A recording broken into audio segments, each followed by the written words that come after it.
Busy time for you at the moment. Is this more intense than typical election years? How normal is this? This one is pretty intense. I mean, I'm personally invested in this election. Like, I want Trump to win, obviously. I've made that very clear. I'm personally campaigning with 6 different Senate candidates, like going out and trying to raise money for them and get them publicity. It's a really, really important election. And so I've been taking that pretty seriously. Plus, this is a wild ride. I mean, nobody's ever seen an election in which one of the nominees completely drops because he dies on stage and is replaced within 24 hours by a completely different human being, and everybody acts like that's normal. And then within the space of 8 weeks, you have one of the candidates the subject of 2 separate assassination attempts. I will say it is kind of weird that Donald Trump has been subjected to more assassination attempts in the past 8 weeks than Kamala Harris has to one-on-one interviews. I didn't see that one coming, but it's a wild election season for sure. What do you think's driving that? Why is it so wild? I mean, I think that part of it is just the unique circumstances of the candidates. And the Democrats in a normal election cycle probably wouldn't have nominated Joe Biden in 2020, which meant that they wouldn't have had to deal with a person who was 8,000 years old in 2024. And also, Donald Trump is a wild character. I mean, the fact is that he's the first person who has run for non-consecutive terms since Grover Cleveland. And he's widely perceived as sort of an incumbent figure, despite the fact that he was out of power for 4 years. And he's Donald Trump, which means that he's eccentric and he says wild things, and you get a lot of internet memes and all that's very entertaining. Well, one of the things that's kind of frustrating for those of us who watch politics professionally or who are very into public policy is that there's kind of the bread and circuses aspect of all of these elections, and then there are the very real policy consequences of who gets elected. And that's a completely different thing that seems to get ignored in all of the hubbub about who performed better in a debate or who is jabbering about eating cats and dogs or any of that sort of thing. What's the arc that you went through from being not keen on Trump 2016, kind of keen on Trump 2020 to now fundraising for him? Yeah.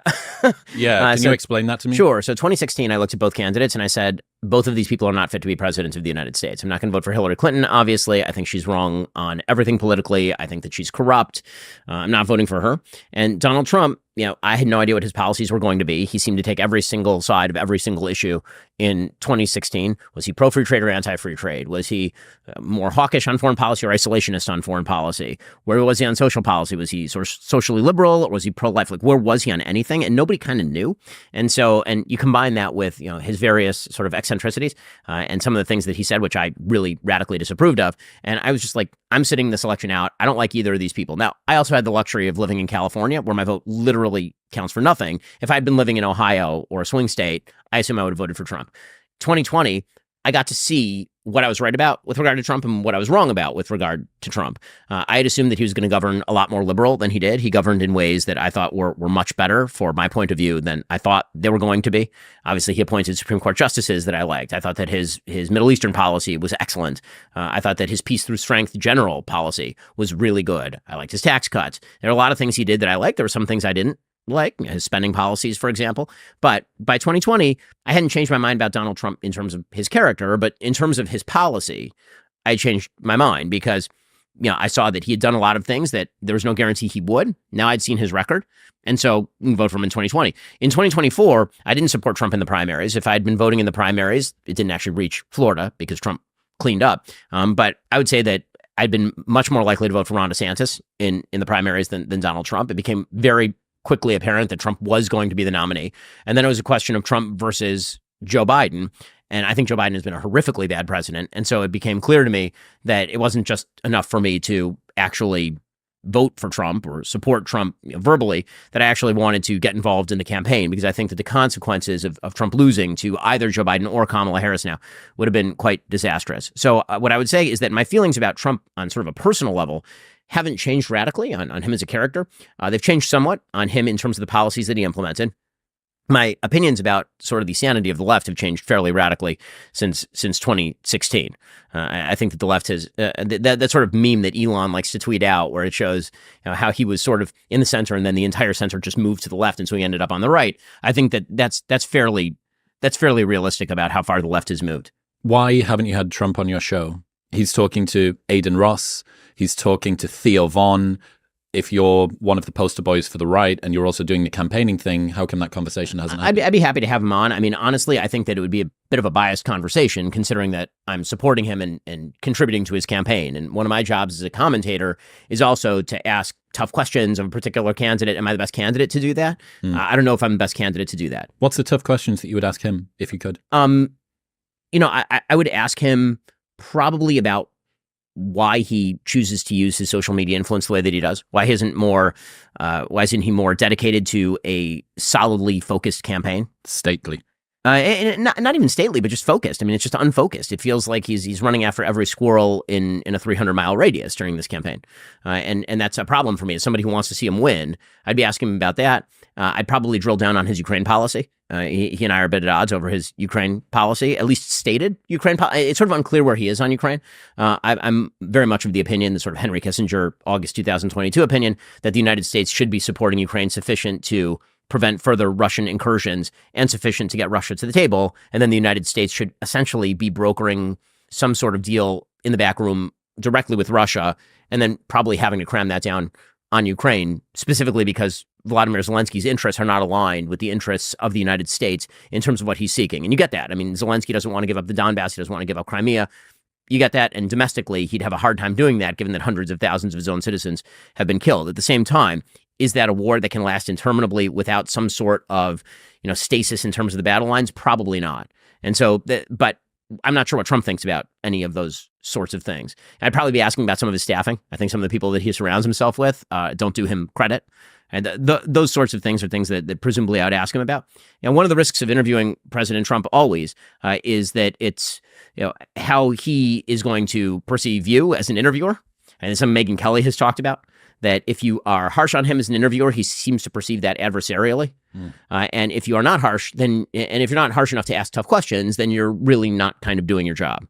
And so that's always been sort of a concern. What sort of answers would he be willing to give? Would there be any new information that's added to the debate other than, a sort of weird feel in the room? Without you pushing so hard that, you do create that weird feel. I mean, we saw this with the most recent debate, right? That if you do throw a few squirrels around, that he's probably quite likely to chase them. One thing that's kind of interesting, and I think it tracks with your arc nicely, is whether or not we're in a new era of politics where people are more voting against the person that they hate rather than for the person that they love. It seems like so many people are just essentially doing a protest vote now. I mean, I think that's been true for quite a while, actually. I think that one of my general theories of politics is that people tend to vote against. They very rarely tend to vote for. There have been a few candidates in my lifetime that people have voted for, right? So Barack Obama 2008 was a candidate that you voted for. 2012, I think, was when it crossed. I think that's right. So my general grand unifying theory of American politics is that 2012 broke the country. I think the only important election of our lifetime, perhaps, was 2012, the one that everybody ignores, because that's when Barack Obama, who had campaigned as great unifier in his own person, he was going to end racial conflict in the United States. In 2008, no red states, no blue states, just the United States, no black, no white, we're all just American. And then by 2012, he had pursued a very left-wing agenda, and he decided that he was going to campaign by essentially breaking down Americans into what would now be white dudes for Kamala. It would be like white dudes for Obama and black dudes for Obama and a bunch of different kind of constituency groups. He's going to pass out goodies to each one of those, drive up the turnout in the minority community and among white college-educated women, and then he was going to win based on that. And it was a different theory of politics. It was the first kind of base election where nobody tried to reach for the independents. In fact, Romney won with the independents and lost the election. And they were going to portray Mitt Romney, legitimately the most boring milquetoast candidate in the history of American politics, as a person who murders people by way of cancer and straps dogs to the top of his car and forcibly cuts the hair of gay kids in 1952 or something. And then Obama won. And I think Obama winning drove everyone insane because the model that Obama applied, which was we are going to drive out the base. And that base is so big that we're not even going to have to appeal to independents. We don't have to appeal to Rust Belt voters. White, non-college educated males are a complete afterthought. We're not even going to try to reach out to them or determine what makes them tick or anything like that. And he won on that basis. And Democrats fell into the trap of thinking that this was replicable with literally any candidate. And Republicans fell into the trap of thinking that it was also inevitable. So this led to two conclusions in 2016. Hillary Clinton runs on the same coalition as Obama, but she's not Obama, so she loses. And Trump wins unexpectedly. And the conclusion the Democrats draw from that is that's not possible for her to have lost legitimately because we have an unbreakable, unshakable coalition like 2012. How could we possibly lose? It must have been the Russians or Facebook or something corrupt happened. And on the right, it led to the conclusion that Donald Trump is a wizard and that Donald Trump has the ability to overcome all of the systemic obstacles that are inherent in American politics. He's not a normal candidate. He's out of the box. He's totally different. You can't chart him. And that also leads to 2020, right? Where Biden successfully cobbles together again the Obama coalition, not because he's any great shakes, but because all the rules change and you get this massive uptick in the number of voters. In a normal election cycle, you had maybe 4 million voters per election cycle. In 2020, as opposed to 2016, you added about 22 million new voters to the election rolls. Huge expansion of the voting base because of all the early voting and because of COVID and all that sort of stuff. And so the conclusion that Democrats draw is, once again, the 2012 Barack Obama coalition rides again. And the conclusion Republicans draw is, well, Donald Trump is a wizard. So if he's a wizard, wizards don't lose, which means that if he says he didn't lose, then he's probably right. He probably didn't lose. He was cheated. This mythical thinking on both sides is being reflected. Exactly. And the actual reality is that the American body politic is split pretty much 50-50, that there is no guarantee that you're going to be able to drive out your base in the way you think you are, that somebody ought to reach out to the people who are in the middle, that 10% of people who are sort of in the middle, and that really what the American public want more than anything else is some level of sanity. And they keep reaching for it and being denied it by the political class. I think the promise of Joe Biden in 2020, I didn't vote for him, obviously. I didn't support him. I think he's a schmuck. But I think that in 2020, the promise that Joe Biden was inherently making was, I'm dead and I am not going to radically shake things up. It's basically going to be stasis. Things will go back to normal, return to normalcy. And then it turns out that he was dead, but also he wasn't going to return us to normal. It was just going to be crazy. And he pursued a bunch of very left-wing policies, spending policies, terrible foreign policy, strange social policy. And so it was chaos. He was dead and there was chaos. And that's why he started to lose. And then suddenly Donald Trump starts to look like the candidate of semi-stability, right? Donald Trump is, because he's been disappeared from Twitter and relegated to the outskirts of social media on Truth Social, so you don't even see him, right? He basically is in the Joe Biden 2020 basement strategy. And the less you see of Donald Trump, the more you're like, I don't see him and I like his policies. And so I would like his policies back. And maybe we won't even get like the super crazy. And he was able to basically do that. That was the debate with Biden, right? The debate with Biden was Donald Trump stood there. It wasn't like President Trump actually did like an amazing job in the debate with Joe Biden. He was just not crazy. He was just like a normal person in a debate with a senile person. And so that's why you saw Biden's numbers start to tank. And then Kamala joins the race. And Trump really has not yet been able to, I think, adjust to the change in the opposing candidate and regain that sort of momentum and that sort of focus. And that's why, again, I think that people's opinions of Trump are pretty much baked in. But if what you're saying is right, which is that people vote against things, then his performance in the debate obviously is not good for him because he appeared, again, less stable. He appeared less normal. And what the American public is craving is just, will you leave us alone? I don't want to think about this 24 hours a day. What do you think happens if Trump loses to the Republican candidate for 2028? If he runs again, which presumably he will, because he's... you think that he would go... How old would he be then? Let's see, he's 78 now, so 82. He'd be coming up on 82. I have a hard time believing that Trump will go into the darkness quietly. So I think that if he loses in this election, then he will probably proclaim that he did not lose, which he's done before. I think it's unlikely that the Republican voters, that conservative voters are going to turn to him a fourth time. I think that the 3 times is enough. And again, I hope he wins. I want him to win. If he loses, I think that Republicans are going to say, who is best poised to beat a Democrat? This, by the way, was the mistake in the DeSantis campaign. I think that DeSantis was always going to lose in the primaries because Trump is a magnetic figure, because he's kind of a generational figure. But if DeSantis had a hope of winning, it had to lie in very early on, like right after November 2022, saying, Donald Trump cannot win. I can win. He lost in 2020. He lost us seats in 2022. If you nominate me, I'll win. And the one thing he didn't want to do, I think, was tick off a lot of the Republican base, which believed that Trump had won in 2020. Yeah, you've got tribalism within the tribe. Yeah, it was kind of a catch-22 for DeSantis. If he had said Trump lost in 2020, half the base, which believes that Trump won in 2020, is angry at him. And if he doesn't say that Trump lost, then what's your rationale for being on the stage? Yeah, one of my friends tweeted today on the back of that, voting against the thing you hate. Leftism begins as compassion for the poor, but ends as contempt for the prosperous. Rightism begins as respect for the past, but ends as revulsion for the present.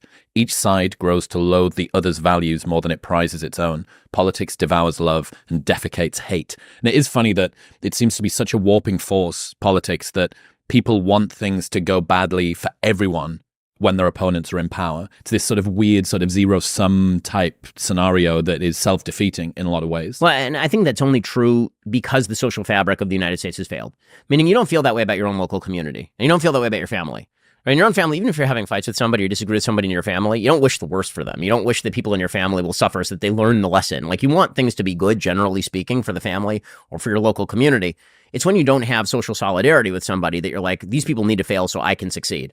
And I think that it speaks to a much greater crisis in the American body politic, which is to say a much greater crisis in the American heart, which is what do we even share anymore, right? There's been a lot of talk about this. What do people from California and Florida share, or New York and Texas? And I think the answer is that at a very high level, they used to share a lot of things. And I think they still do share a lot of things, but politics has become so nationalized, and I think social media is a part of this. And the federal government has gained so much power that, it's easy to see that polarize. The fracturing is now built into the system. Yeah, and the more you elevate power to the top level, it has to be built into the system, because if you didn't feel like the federal government was all that powerful. Rick Perry, who obviously ran a very unsuccessful presidential campaign in 2012, Rick Perry had what I thought was the best line about government in a presidential race. He said, "I want to make Washington, D.C. insignificant in your life." I mean, wouldn't that be delightful? It would be super nice. I've said this to people who are my kind of left-wing friends. Like, wouldn't it be nice if, Donald Trump's president, but you don't have to wake up every day caring what Donald Trump thinks about things, because the federal government just doesn't have that much control over your life. And you want to live in San Francisco and you want to be governed like you live in San Francisco, have at it. That's your problem. And if I don't want to live there, I just want to live there. But I think because the federal government has sucked so much control up to the top level, government is essentially a meat hammer, and it just hammers everything to the same level. And so you can do that more successfully if it's a very small community with a lot of social fabric and a lot of homogeneity in terms of viewpoint. Right? Again, my local community, I live in an Orthodox Jewish community. I'd say the people in my community tend to agree 85% of the time. You take my community and you contrast that with like an upper class liberal enclave in San Jose or something, and the disagreement is going to look more like, we agree 25% of the time, 30% of the time. How much do you think that the countrywide agreement that was maybe part of the American dream throughout the 1900s, how much of that was actual baseline and how much of that was a perversion from what it truly is, which is now what we're seeing again, something that was broken off into parts, then came together briefly. We have this sense of unity, which is real and which is fabricated. So I think the system has changed. So I think that the social fabric of people, from New York versus people from Alabama, obviously was incredibly broken. I mean, that like the idea that people in New York and Alabama agreed about things in 1950 is obviously untrue, most obviously on issues of race. Right, because the people in New York were correct and the people in Alabama were wrong. I mean, so that obviously happens to be. I mean, we've fought a civil war in this country. However, one of the things that used to be sort of an insurance and a bulwark against that was the subsidiarity model that I'm talking about. You can see why the subsidiarity model broke down, because people in New York said, you're not allowed to treat black people like that in Alabama. We need a big federal power to come in and stop that. And that's a good moral argument. The problem is that it's an argument that can prove too much if applied to everything. So it applies to race for sure. Right, black citizens of Alabama should not be treated horribly and put in Jim Crow conditions. But it doesn't apply to, say, social values, like how I want to live with my religious community, what the tax policy should be. Right? Why do we have to agree on that? Why do we have to agree on what social services look like in my local community versus yours? And I think the sort of broad national model being applied to very local circumstances exacerbates division in a really divisive way. Again, the solution to the social fabric problem between people who live in disparate parts of the country and have different values is not to get everybody in a room and pretend that they all agree. The answer is actually probably to leave people alone so that they don't have to deal with each other as much. Yeah, that's funny. In other news, this episode is brought to you by Function. I partnered with Function Health because I wanted a better way to track what's happening inside of my body. They run lab tests covering heart, hormones, nutrients, thyroid, and even detect 50 types of cancer at stage 1. That's 5 times more testing than a regular physical, and all of the results are charted over your lifetime and explained in one simple dashboard. Lab testing like this would usually cost thousands, but with Function, it's only $500. You get a streamlined, evidence-based system that tracks your health trends over time, giving you real data to optimize your lifestyle. I rely on Function because it's evidence-based and run by a team of expert physicians, so you can trust the data and that the insights you receive are scientifically sound and unbiased. Function has a 300,000 person waitlist, but every Monday they open a few spots for Modern Wisdom listeners. Right now you can go to the link in the description below or head to functionhealth.com/modernwisdom to bypass the waitlist today. That's functionhealth.com/modernwisdom. Eric Weinstein said he doesn't know if the rules-based international order will allow Trump to become president. What do you think of that? I mean, I'm always sort of skeptical of what that means, what the order means. I like more specificity in those sorts of allegations. Like, who are these people so we can fight them? I don't like sort of vague, shadowy forces that are systemic racism, right? Like, who are you blaming? What do you mean? The rules-based international order. Who specifically are we talking about that is going to, and how? And what's the mechanism of control? I really appreciate the fact that you seem to very rarely lean into conspiracism. It seems that a lot of the explanations that you give for why things are happening are out there in front in some form or another. They're sort of tangible. I can touch them. It's not this sort of up there in the ether. And yet that has become very much a signature of some areas of the right as well. For sure. And it's something, again, I think that leads to a breakdown in politics, because if you believe that there are these vague conspiratorial forces that are at the center of all things, and then you lose, well, then you can't really accept the loss. And if you win, you have to use your power in order to crush those vague conspiratorial forces that you can't actually describe or name. And so politics becomes a little bit of blood sport at that point. Again, I'm not saying there aren't conspiracies, but I'd like to see some evidence of them so that we can all identify them together and then fight them. So, for example, I think that it's not a conspiracy so much as it is a large-scale agreement among legacy members of the media on politics. That happens to be a truth. The legacy media agree in very wide scale on politics. Do they get together in a back room and decide a narrative? No, they just start mirroring each other like you would in a social club, because that's actually how it works. Is that something that needs to be fought in terms of the informational dissemination? Sure. Is it a conspiracy when the algorithms are set at Facebook or YouTube or old X before Elon? Is that a conspiracy when they set these things certain ways? It's not a conspiracy. It's someone who actually, it's like Jack Dorsey, who's actually pulling a lever and saying, you shouldn't do this. And I can fight that because I know that Jack Dorsey is pulling the lever. What I don't like is stuff like the rules-based international order is going to stop Donald Trump from being president, because I don't know what I'm supposed to fight at that point. How do I stop that from happening? And isn't that an unverifiable hypothesis that you would that not be the purposeful byproduct of such an order like that it's very difficult to define and we're going to stay in the shadows? It's sort of endemic to their very mode of operation. I mean, sure. I mean, that's the counter argument. But again, my problem is it's unfalsifiable. So once you posit a hypothesis that's unfalsifiable, it makes it very, very difficult for me to either fight it or to disagree with you, because you can always move into it's a Mott and Bailey argument. You just move right back into the next level of the conspiracy.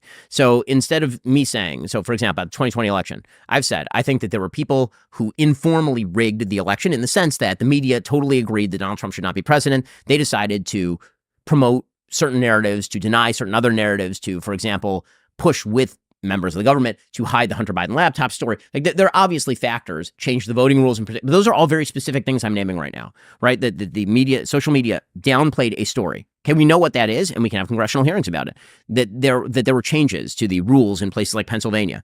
We know exactly what that is, and we can try to win back the legislature to actually change the voting rules in Pennsylvania to prevent that sort of stuff. Right? These are specific things. What I don't like is when people will say the election was rigged, and what they mean is that there was mass voter fraud. And I'll say, okay, well, coordination. Right, exactly. Like people bring in boxes, and then you'll say, okay, well, I need the evidence that people are bringing in boxes. I'll say, well, but that's the whole point. The evidence doesn't exist. Okay, well, now we're arguing with shadows. Maybe you're right.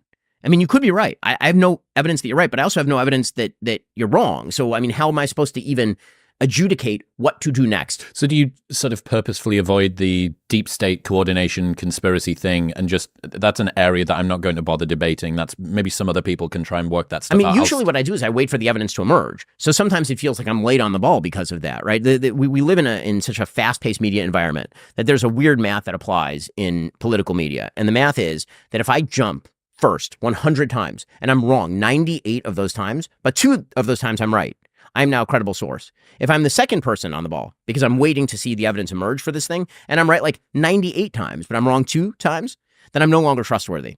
Better to be first and wrong 98% of the time, but right those 2, because now you're a prophet. Yeah. Right. Now you get to say, exactly. Now you get to say, that Alex Jones is a prophet because of all the weird and crazy things that he says. Like 2 times he was like right on it. Like, wow, that's amazing. Okay, well, that also used to just be called a scam. Okay. Like, where does that seduction come from? The necessity for immediate answers.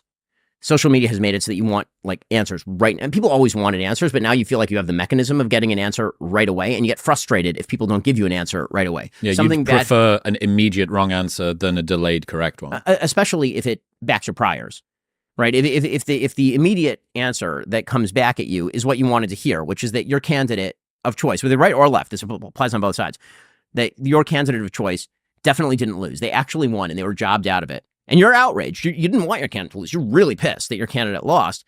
And then, you have a choice between somebody who says, absolutely, he was jobbed out of it. There are people who are coming in the middle of the night and they were bringing boxes of ballots and they were shoving them through the machines, and he actually won, and it's all being rigged, and the red wave was real, but then it was jobbed out. Like, that's a much more interesting and seductive answer than me saying, you know what, I'm perfectly willing to hear the case. I need to see the actual evidence flow in. And then as it comes in, and if you can prove that to me, then I'm perfectly willing to have you make that argument. But I don't have the evidence at this point to actually say that. Right? One's a sexier answer, and even if it turns out being wrong, there's no punishment for it because either you don't acknowledge that you were wrong, you just keep playing the game. I mean, we're 4 years later, and depending on and it's a wide variety of conspiracy theories. I feel the same way about COVID. Okay, I tried to wait for data to emerge. That meant that I got some things wrong. Then there were people who jumped one way or another. Okay, there were some people who jumped to, we need a lockdown permanently, and then we'll just do that for 3 years. And then there were some people who jumped to, vaccines will immediately be bad. They will be terrible, and we don't need to do anything about COVID. We should basically just let it free flow through the population. Well, it turns out the second was probably closer to the truth in many circumstances, but I didn't have the evidence of any of that sort of stuff. So I had to wait for those things. And what that means is that sometimes I will have to apologize on the air for having gotten it wrong because I waited for the data and I made a judgment in the absence of data that I then have to walk back because the data have arrived, right? Most famously, this happened with me with regard to the vaccine. So in late 2020, Pfizer and the federal government under Donald Trump announced that the vaccines were 99% effective in preventing transmission, not death, transmission. Right. And the case that I made at that point was, listen, I'm healthy, I'm young, I don't really need it, but I have parents. My parents were in their 60s and they were basically bubbled with us. We weren't bubbled at that time, but we're out and about. And if I can prevent my parents from getting it by getting the vaccine, fine, I'll get the vaccine. And so I said that. Right. And I said, like, a lot of the talk about how the vaccines are ineffective, I don't know what data you're basing that on. And then it turns out that Pfizer was basically lying, that they had no actual data on transmission, and they were making claims in the absence of the data. Well, when that happens, then I have to come out and I have to say I was too credulous. But the counter to that, the other sort of possibility is people who are so skeptical of everything or selectively skeptical that, it's unclear when they're right and when they're wrong. What I would hope is to live in a media environment where when I'm wrong, I admit that I got it wrong. And when other people are wrong, they admit that they got it wrong. But that's not the environment we live in. Yeah, it's one of my least favorite dynamics that somebody publicly changing their mind is seen as a mark of fickleness, not a mark of intelligence.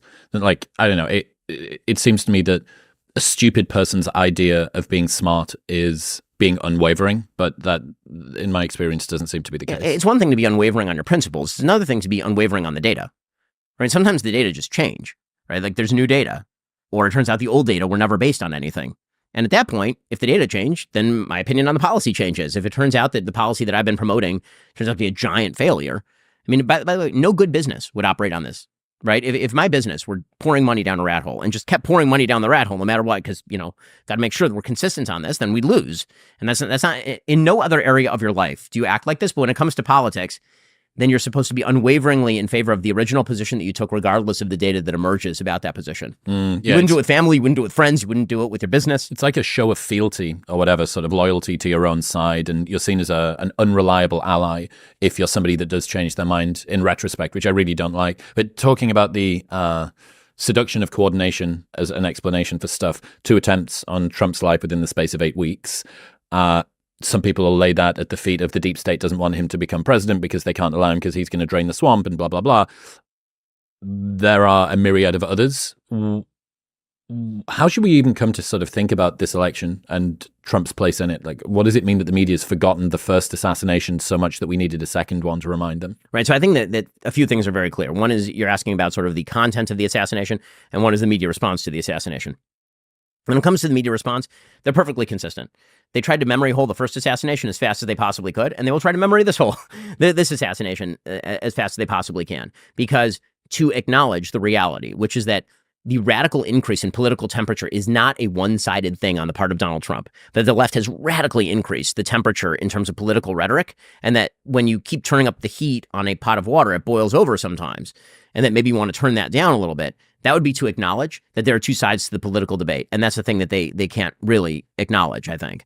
And so the media have immediately reverted to, well, Trump is saying that it's about violent rhetoric, but look at the violent rhetoric he uses. Okay, well, that is like true whataboutism. Fine, let's assume that I don't like some of the rhetoric that Trump uses about politics. Fine. But let's be real. The rhetoric that you guys are using, in which he is Orange Hitler without the mustache, in which he is a deep and abiding threat to the soul of the country, that people who are voting for him are a threat to the very fabric and soul of the country. Like, is it, if you believe that he is a singular Hitlerian figure and you happen to have a screw loose, I mean, might there not be some people in a country of 340 million people who would want to take a shot at the president of the United States, former president of the United States? And it seems like the answer is yes. As far as, who's responsible for the assassinations, again, this is one where it's like, I'm going to wait to see. I think that in almost all human areas, so it's kind of funny. There are a lot of conservatives who seem to operate or Republicans who operate from premises that I think are not particularly conservative when it comes to human nature. So a couple of things about human nature that are typically associated with conservatism. Human beings are inherently flawed. They have the capacity for good. They also have the capacity for bad. And people are kind of dumb, right? Like these are like kind of baseline biblical notions of what human beings are, right? Go back to Adam, not super bright, makes mistakes, has some bad inclinations, follows up on the bad inclinations, also can do some good things, right? Like, and this is carried through to the founders. If you read Federalist 51, James Madison is talking about if human beings were angels, no government would be necessary. If human beings were devils, then no government would be capable. Yeah, like that kind of shaded view of humanity leads to my politics in a lot of these situations. And so what that means is I look at the Secret Service and I'm like, is it a conspiracy, or are they like, which assumes, by the way, deep competence, or are people just really, really incompetent and they set in place a bunch of really bad rules that lead to the elevation of incompetence, which seems to be the truth about like a huge wide variety of institutions in American life and in Western life generally. Well, and then you have the opposite view, which is in the back room, there are a bunch of people who are uber competent and they are scheming to try an assassination attempt where they somehow rope a not particularly good shot 20-year-old who can't hit a target from a very close distance. I mean, that the original assassination attempt, the fact that he missed Trump is a miracle of God, truly. Like God's hand came down, like redirected that bullet, because there is no way you missed that shot. He had a scope on the rifle. Like there is no way you missed that shot. He is extremely close with the long gun. And but I guess, sort of conspiratorial viewpoint would be that the Secret Service coordinated with the local police in order to allow a 20-year-old incompetent to get up on a roof and then take a shot at the president of the United States. But he was such a bad shot and such a nut that he missed with multiple shots. Or everyone's stupid. I mean, like Occam's razor suggests that everyone is bad at their job and stupid. And the same thing holds true with the second assassination attempt, right? When it comes to the second assassination attempt, what we know is that this guy was a nut job. He happened to be a left-wing nut job, but he's a nut job. And then he was hiding out in a tree outside of Trump's property for something like 12 hours. And the Secret Service didn't have the proper staffing to walk around the exterior of the golf club. And they saw him, they took a shot at him, he ran away. So is that a conspiracy to kill Trump? First of all, you have to assume uber competence in planning the conspiracy and uber incompetence in carrying it out, right? In order for this to be a deep state conspiracy. Now, if you want to make the case that there are people inside the deep state who would prefer that Trump not have the proper levels of protection, I think that's a much easier case to make because people have said that sort of stuff pretty publicly. I mean, you had a full hearing, like Democrats tried to bring up a bill to strip Donald Trump of his Secret Service protection. And Representative Benny Johnson, I think was the name of the guy who actually tried to do that. So that wouldn't be like super shocking to me. But again, those are cases that are easier to support than the broad claims. And, I'm trained to drill down on broad claims.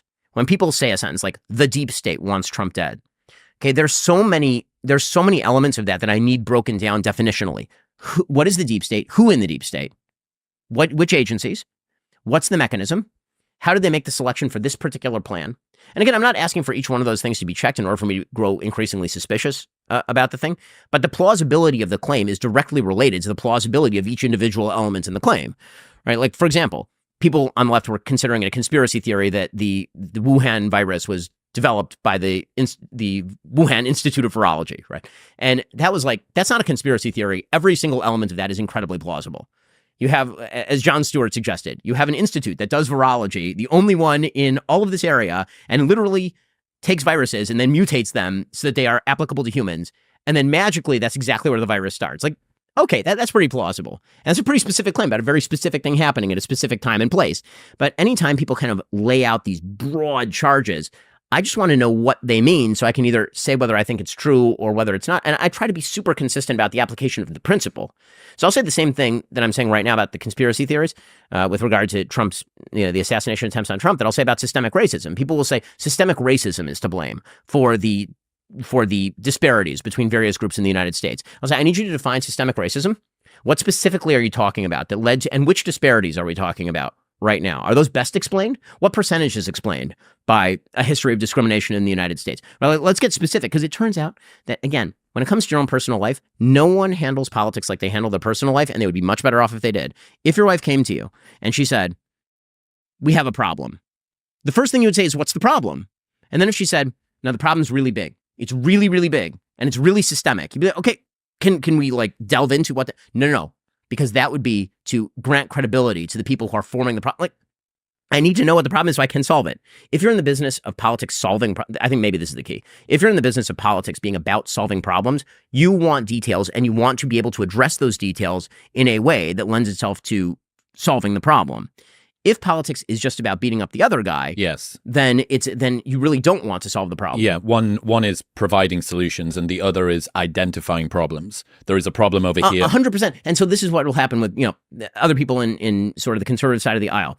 I'll say, I've said this about even Alex Jones or Tucker Carlson. Like, there are a bunch of people who I think identify problems sometimes pretty well, and then the solutions that they provide are completely wrong, in my view, because I don't think there are any solutions that are provided. I think that the generalized solution is because the other guy is mean and wants the worst for you. That's not a solution. That's an epithet. And does that get you to where you're trying to go? And I've said the same thing about Andrew Tate, right? Andrew Tate will make a bunch of claims about how men are victimized by the society and how feminism has been terrible for men. And I'll look at the critique and I'll say, like, I think maybe 70% of that critique is pretty good. And then I'll look at his solutions. I'll be, these aren't solutions. These are mainly just complaints. And every time somebody mentions a solution, he's very dismissive of the solutions. And so maybe you're not in the business of solving the problem, in which case you're misleading people, because I thought that the goal of this entire enterprise was to make life better for people. I wonder whether that plays back into the desire to vote against the organization or the other side that you dislike, as opposed to love for your own side. Because as long as you can continue to identify problems as opposed to posit solutions, what you get to do is, well, I mean, we don't really know how we should move forward, but at least we're not those guys. Yes. Like, those are the real issues. I mean, I think that's true.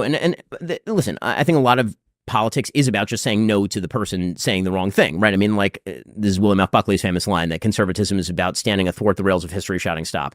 I think it's about more than that, but his basic premise is that if Kamala Harris wants to stack the Supreme Court and you're opposing stacking the Supreme Court, you don't have to have like an active agenda against that. You do have to stop her from getting elected in order to do that. And oppositionality is, I think, in some sense, good for civilizations. I think that the United States was more ideologically solid when posited against the Soviet Union than it has been in the post-Soviet era, because it had a contrast to show itself, right?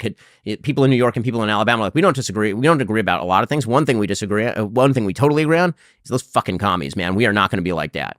Like, I think that is not terrible for society. The problem is when you start applying it to people inside your own country predominantly, or inside your own civilization, then you got a problem. And again, I've been criticizing some on the right here, but that I'll lay predominantly at the feet of the left, because I do think that the left in the United States particularly has undermined a lot of values that were pretty widely shared, and has attempted to portray the right as the enemy of, this is a lot of the rhetoric about Trump, that he's the enemy of the soul of America, that he's destroying America from within. It seems to me that if I were to put together a list of the top 10 threats to the United States, I think that the idea that Kamala Harris is like the top threat to the United States, like in the top 10, I think her policies are bad for the United States. That's not quite the same thing as an existential threat to the United States in the near term. I think her ideology, if applied over the long term, would be horrible for the United States, truly horrible for the United States. But if I'm thinking of, like, do I have more in common with, say, Kamala Harris or ISIS,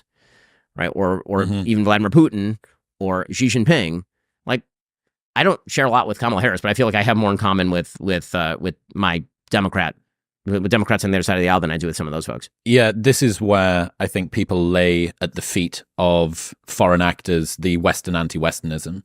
That, well, if you wanted to really get a country or an entire hemisphere of planet to fracture itself, you would hide away what you're doing as a foreign state actor, and you would infiltrate within there. But again, as to your sort of rubrics of being able to be accurate, that's quite unfalsifiable. That's very woolly. That's very difficult to work out. And again, I think there are actual symptoms of that, right? I mean, TikTok is a Chinese algorithm. So I think elevation of particular messages on TikTok is pretty traceable to particular moves that the Chinese government is making in elevating particular messages. For example, right? Again, specific problem with a specific solution that was actually attempted by the Republicans in Congress recently, which was to dissociate TikTok from its Chinese ownership. So CCP didn't have a window into it or control over the algorithm. You can see that with regard to allegations that the Iranians have been paying members of protest communities in universities. Right, that's an actual problem with an actual solution. But yes, I mean, I think that again, the social institutions that used to hold us together have broken down.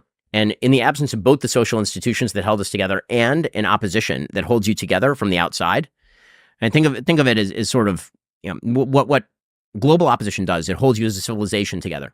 It does. I mean, it's just what it does. And to take an example of Israel was like fighting each other until via judicial reform, and then they get attacked by Hamas, and all of a sudden, super high levels of social solidarity. It's like activate, right? We all live in the same country. 9/11, right? Right after 9/11, for like half a second, the United States is like, okay, guys, we can see there's an external threat. It's very real. Mobilize. And then when the threat seems to go away, then people tend to turn on each other if they don't have their own kind of spaces in which to operate. Trust really is everything when it comes to supplements. A lot of brands may say that they're top quality, but few can actually prove it, which is why I partnered with Momentous. They make the highest quality supplements on the planet. They're literally unparalleled when it comes to rigorous third-party testing. What you read on the label is what's in the product and absolutely nothing else. 3 of the products that I use to support my brain, body, and sleep are omega-3, tonkat Ali, and magnesium L-threonate to support cognitive performance, optimal hormone function, and better sleep. And Dr. Andrew Huberman is the scientific advisor for Momentous. So if you've ever wondered what supplements he would create or what he really uses himself, this is the answer. Best of all, they ship internationally and offer a 30-day money-back guarantee. So if you're not sure, you can buy them, try them for 29 days, and if you do not like them, they will give you your money back. Right now, you can head to the link in the description below or go to livemomentous.com/modernwisdom and use the code modernwisdom at checkout to get 20% off everything site-wide. That's livemomentous.com/modernwisdom and Modern Wisdom at checkout. Can we talk about your time in school? Sure. Yeah, I'm pretty fascinated by this. What do you think, looking back, skipping grades, social challenges, how do you reflect on that time? What are the main lessons that you took away from your period in school? So there are a few different lessons. So my family became Orthodox when I was 11, which means that I wasn't really part of any clique in school. I was kind of in and out of different schools. I went to public school, then I went to private school, then I went to public school again, then I went to private school. And so I didn't really have kind of a social sphere that was very stable in terms of friend groups. I was also 2 years younger by the time I finished high school than everybody else, which is not conducive to either situations with girls or to close friendships with other dudes in your class. When you're 2 years younger, a lot shorter, a lot shrimpier, and smarter than some of the other kids in the class. That's not like recipe for social success. Likability. Yeah, exactly. You get stuffed in a few lockers is a thing that happens. So there are kind of 2 key lessons that I learned sort of from my schooling experience. One was pretty early. I was going into, it would have been 7th grade at a magnet school. It was a local public magnet school, and they had to give you some sort of, it was basically a rudimentary IQ test to get in. And so people who, scored above a certain threshold, which was a very high threshold, would get in. I made it in. I didn't make it in by like 20 points. There were kids in my class who did. There were kids in my class with IQs 180, 190. And I remember sitting in class and saying to my dad, like, some of these kids are really, really smart. I mean, there was a girl in our class who's 7th grade. She was doing like senior level calculus from college. And my dad said, well, success is a combination of inherent ability and effort. And so you're going to have to outwork them. Right? He said, you're probably rarely going to be the single smartest person in the room. You're going to be in a lot of rooms with smart people. And for sure, on any given topic, there's going to be somebody who knows more than you do in a room of 100 people. And so the best thing that you can do is just work really, really hard and assume you're not the smartest person in the room. And that was really good advice. And I've taken that very seriously. It's why I take other people's opinions seriously if they have knowledge on a topic. I think there's a sort of now earned hatred of the experts because the experts have failed on so many occasions. But I don't think that the answer to that is, I think the answer to that is better experts. I don't think the answer to that is knowing nothing and then just like, okay, well, now I'm an expert, like Twitter expertise, right? I became an expert on the situation in Singapore today because I read like 3 sentences on Wiki. So that was one. The other one was that, when you take a lot of crap, you either tend to basically learn to tell people to fuck off, or you end up tending to cave underneath it. And so I have a very weird perspective on bullying as somebody who was viciously bullied when I was in school, like really badly bullied, which is, I'm not sure that it's like the worst thing for all kids. And not that I'm pro-bullying. No kid deserves to be bullied. It was a terrible experience. I hated it. Did it damage me? I think in some ways it made me a lot tougher. Because it's like, okay, well, that's what life is going to be. Life is going to be a lot of people who very often don't like you, and they're going to do mean things to you, and you can either just kind of deal with it and try to find a solve for it and weather it, or you can cave underneath that. And success is the best form of revenge, basically. And so that was something that I sort of cultivated in my high school years. When you talk about experiences with bullying being pretty rough, what do you mean? What are you referring to? I mean, so there was an overnight with other members of the class where I was hit with belts. There was a lot of situations where I was kind of physically hit, like that kind of stuff wasn't super rare. And I'm not talking about like a big public school. This is actually like a Jewish day school. But again, no matter what kids are kids. And honestly, like, I know a lot of the people who did this now, and they're adults, and I've never mentioned their names publicly, nor would I. Because it turns out that 16, 17-year-olds are real dumb, and they do dumb stuff. And so, I give them credit for becoming better human beings now, and, that is what it is. Kids are going to be kids no matter where you go, and particularly young males are going to do aggressive and bad things to each other. That's one of the oddest horseshoes that I've come back around to. So I was quite badly bullied in school as well. And to realize that not only was this thing that at the time you really didn't enjoy, and then for a period you're kind of at the mercy of, and you've compensated in many ways, and it's changed the person that you are, but then you end up on the other side of it being somebody that you're very proud of. And then you start to think, well, hang on a second, maybe without those things, I wouldn't have become this thing. But then you also, does that mean that I should be thankful for it? Well, maybe not thankful, but grateful. But then does that disempower the work that I did to alchemize the thing? Something bad happened to me and I made it into something good. So I should be thankful. No, maybe I should be proud. And it's a very messy for sure. lineage. Have you managed to undo this Gordian knot? I mean, I think that all I can control is the things I can control. Would I if I could retcon it and go back in time, would I have preferred to have not been bullied? Sure, would I have kids who are now 10, 8, 4, and 1. Do I want them bullied in school? Of course, I don't want them bullied in school. However, do I want them to experience enough adversity that it toughens them? Yes, and whether that comes from other human beings or whether that comes from just life itself. I mean, there's a lot of adversity in life.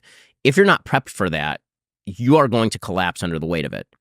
And so if you don't have adversity in your life, thank God, you should find adversity. And by that, I don't mean, people who are going to treat you horribly. Start a fight in the street. Yeah, exactly. But I do mean, like, if you're 15 years old, 16 years old, and you have like a really great life, go work for a living. Like, go for a summer and get a job at McDonald's and get bossed around. Like, do things that you don't like to do. And find the qualities in yourself that you feel like need to be cultivated, and put yourself in a situation where you're forced to cultivate those values. I mean, whenever I talk to people who have done much more than I have, served in the military, for example, they say the same thing. They say they'll go in, and very many of them are confused about what they're doing with their life, and they come out and they just feel more empowered and like they're ready to take on life and attack life because they've actually been faced with forced adversity, things that they didn't actually want to do and hated in the moment. And I feel like that's true of so many things.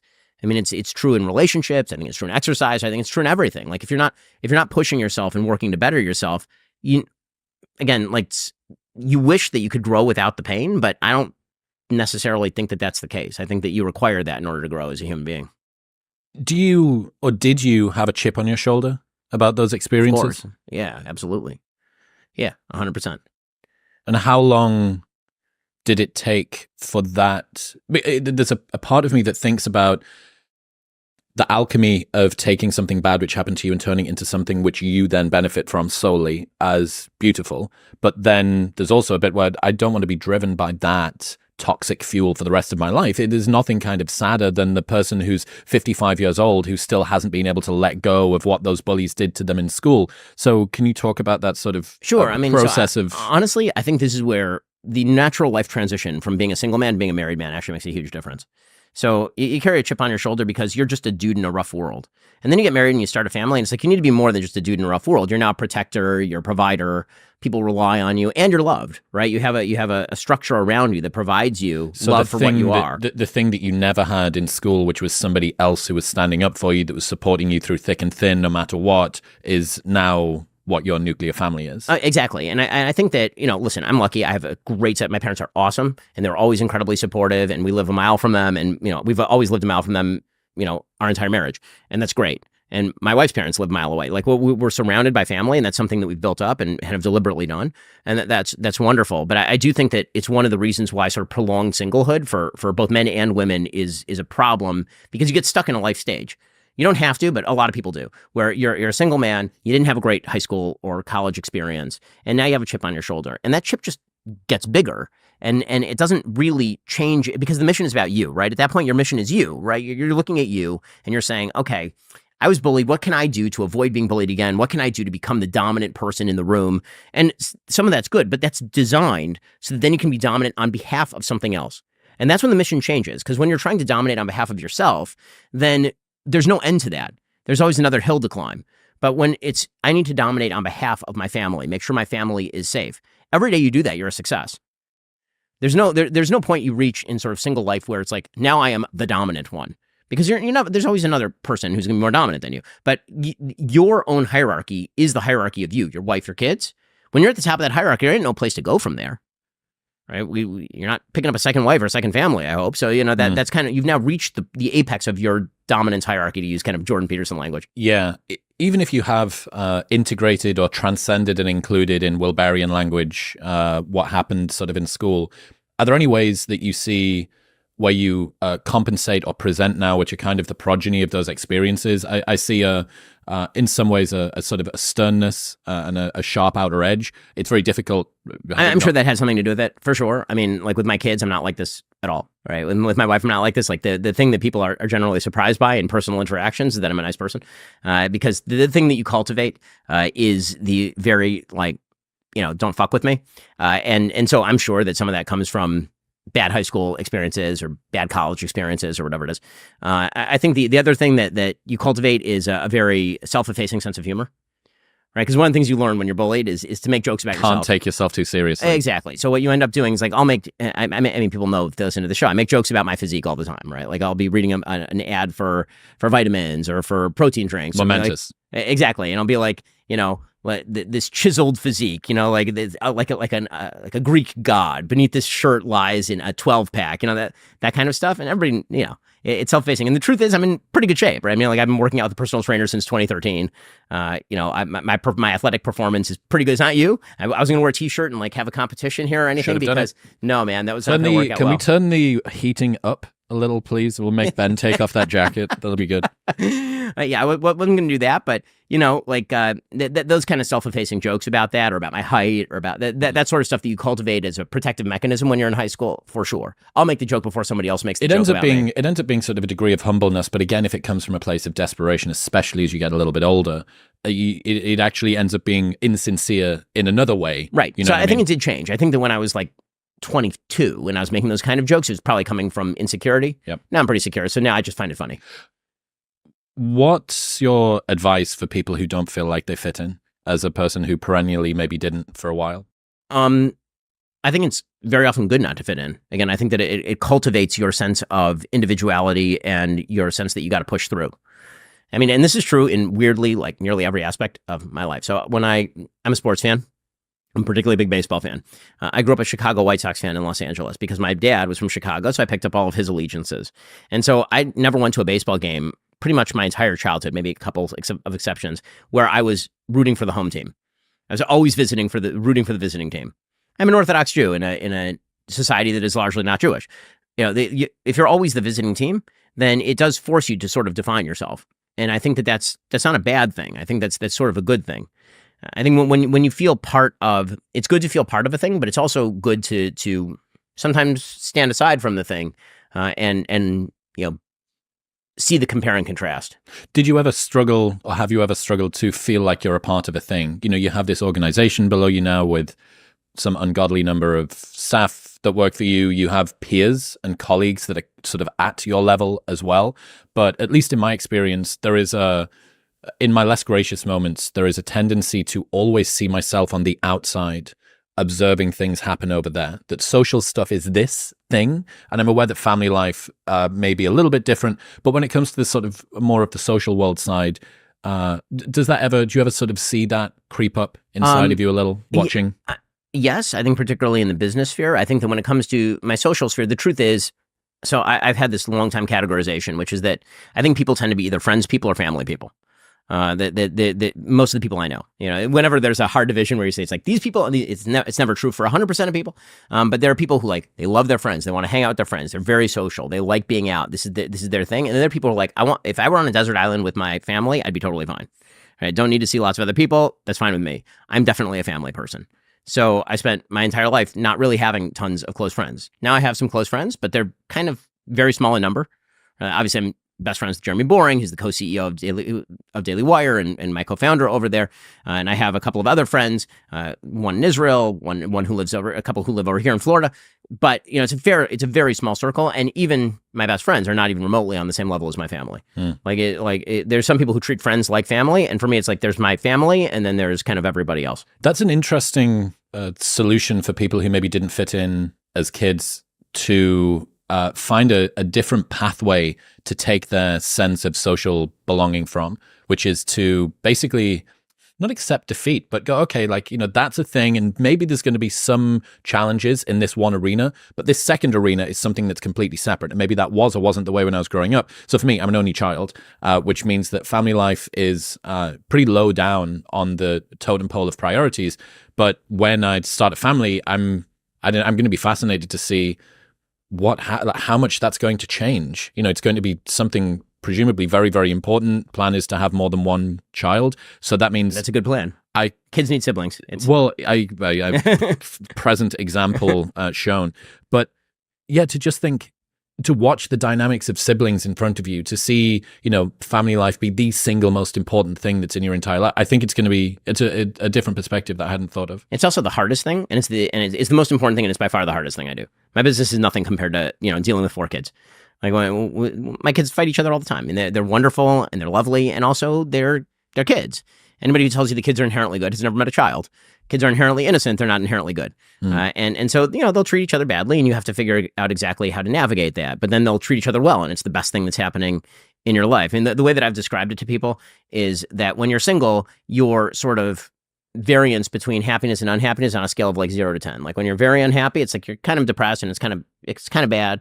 And when you're very happy, it's like, okay, this is really good. Everything's really nice. Then you get married, and with you and your spouse, it's like it goes all the way now to probably -20 and +20, because when you're happy together, it's better than it was when you were happy when you were single. But also when things are really bad, it's way worse than it was when you were single.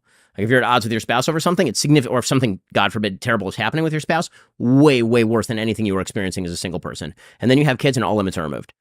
The happiest things by far in your life are the things that happen with your kids. It's not close. It's it's magic. It's stuff that just shapes every aspect of your being. And then when bad stuff is happening with your kids, it wrecks you. I mean, absolutely wrecks you.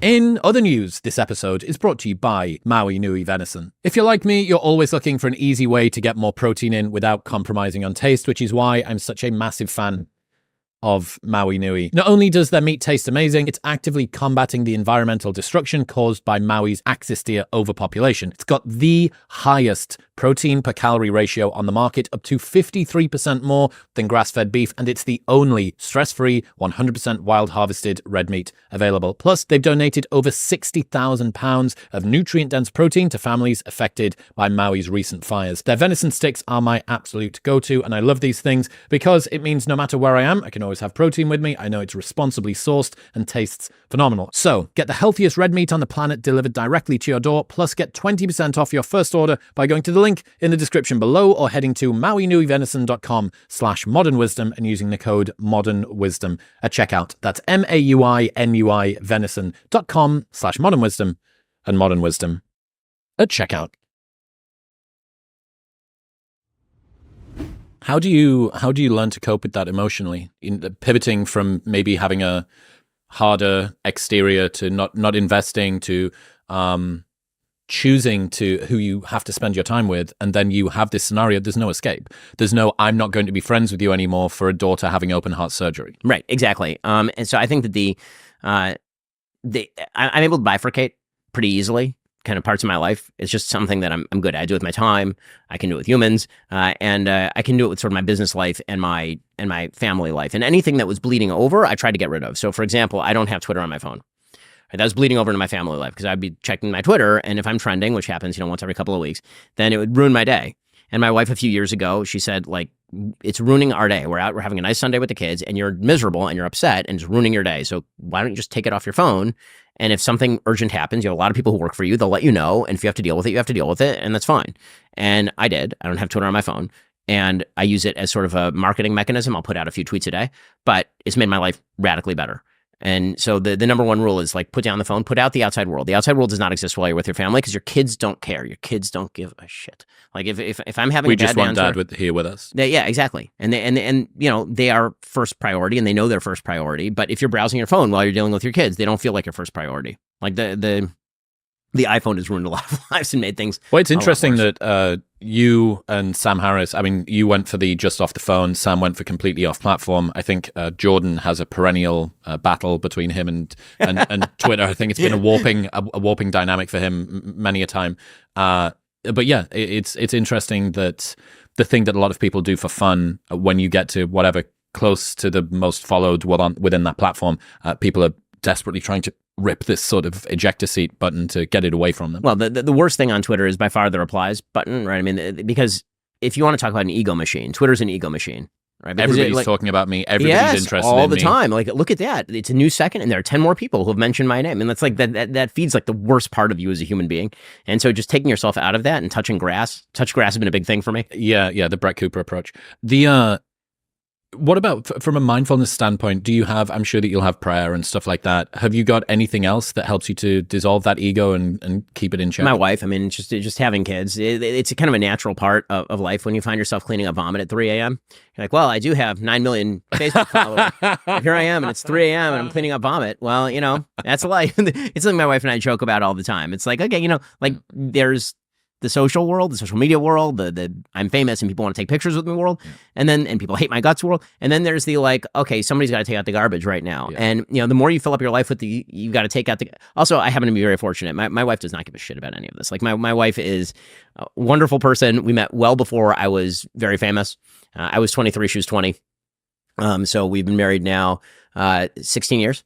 And we have 4 kids, and she doesn't care about any of this. Like I'll have a week where, like there was one week earlier this year where I went to Auschwitz with Elon, and the same week we launched a rap song with Tom McDonald that hit #1 on the rap charts. It was like in 1 week, and I got home. It was like a Friday night, and my wife was telling me about the kids, and then I was like, yeah, it was kind of a busy week. She's like, oh yeah, tell me about it.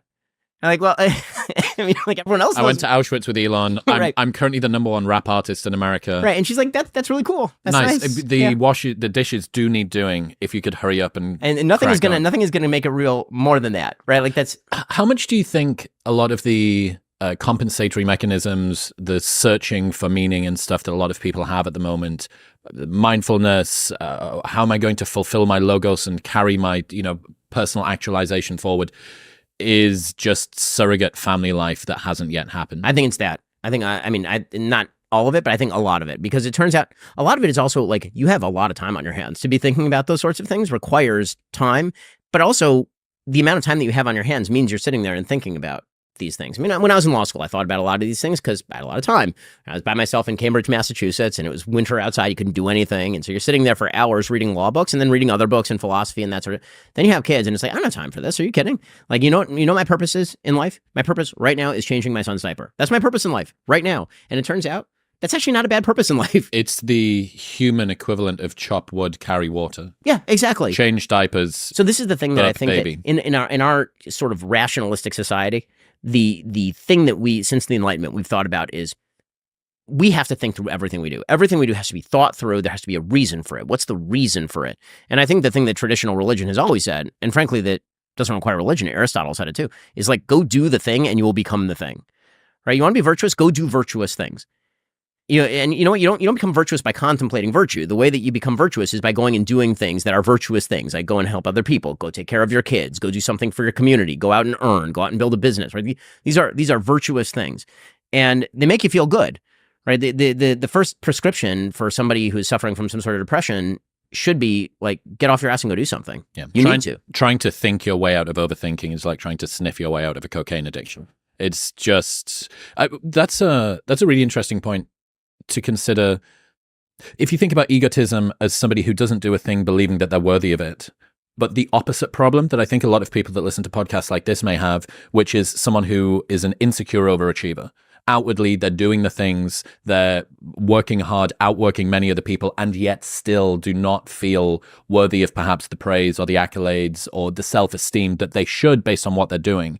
What would you say to people for whom the actions and self-assessment is detached in the wrong direction? I mean, if you are achieving and if you are doing the things you're supposed to be doing, then go easy on yourself is what I would say. I think that the general societal problem obviously tends to be the other way, which is people who have unearned self-esteem based on not doing the thing. Mm-hmm. If you're doing the thing and you don't have the self-esteem, then that's when I think that you can say, kind of screw the people around me who are not providing me what's like, this is, how I felt in high school and college probably. It's like, I'm doing all these cool things, I'm doing all these things, and I'm not getting the notoriety. And the way that you can react to that is with bitterness. Or you can basically just say, listen, I know I'm good enough and I know what I'm doing is good enough. Now that's easier said than done. Easy for me to say now. I have a very happy family life. It's a lot harder when you're in high school. And I was a virtuosic violinist when I was in high school. I was a really, really good violinist, and I was studying with one of the top 10 teachers in the world. And, every talent show was the same. There'd be a talent show at the high school, and I'd get up there and I'd play something virtuosic. I'd be playing, Preludum and Allegro by Fritz Kreisler or something that I'd worked really hard on.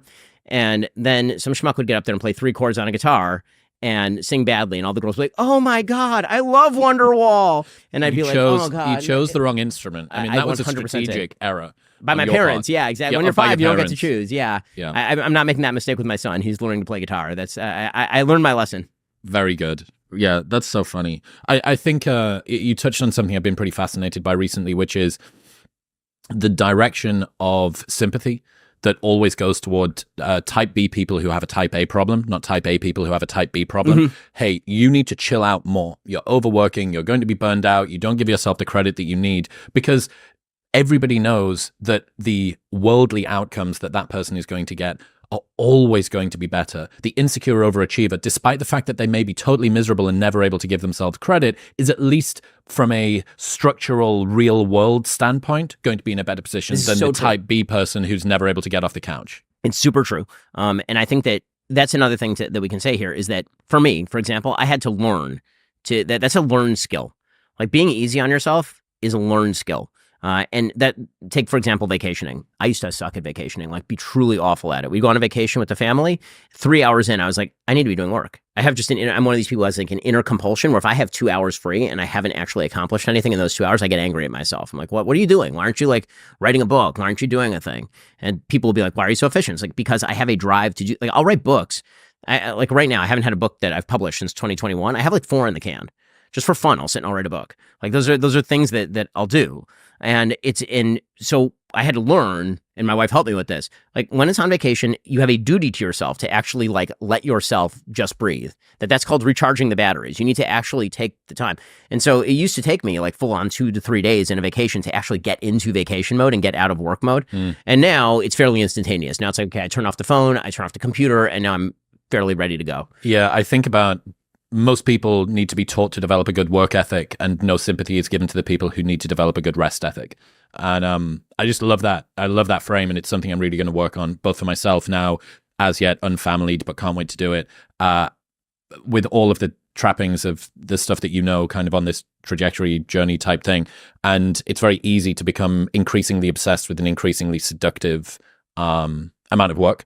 And set of resources that you can leverage that with. For sure. I mean, I think that there is a law of diminishing returns in terms of the kind of, stuff that you put in, right? You do hit a certain level, and, each additional unit, at the very beginning, each additional unit of work you put in is going to have tremendous results. I mean, it's going to look like an arithmetic increase. And then it turns out that each individual unit of work that you put in is starting to have sort of like mildly diminishing results. And then you get to the point where it's negative. It's negative, where you actually are working so hard that you're actually undermining. Like, you're unhappy about the thing that you're doing. And if you're unhappy about the thing that you're doing and you're frustrated with the thing you're doing, you do need a break. And I mean, in my industry, that's particularly true. I mean, it's very easy to fall into despair following politics daily. It's not a healthy profession, just mentally. And so there are times where it's like, I need to zone out. Now, I will say that I'm lucky. That's what God tells me I have to do that once a week. So Shabbat's indispensable. You've got that programmed in. How were you on Shabbat?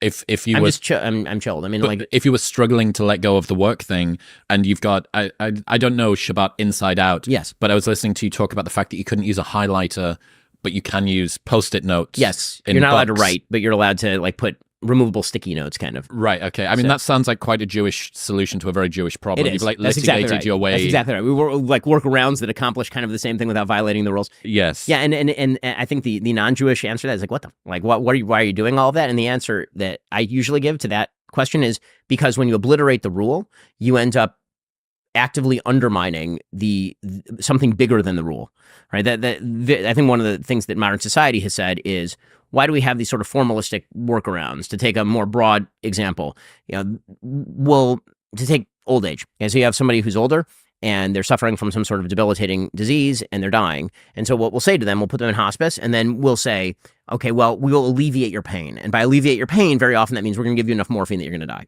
right? So why not just allow euthanasia? And the answer is because there are actual consequences to allowing as a society euthanasia, in which you now get into a different moral matrix, right? Where the different moral matrix is all about who deserves to live? Who deserves to die?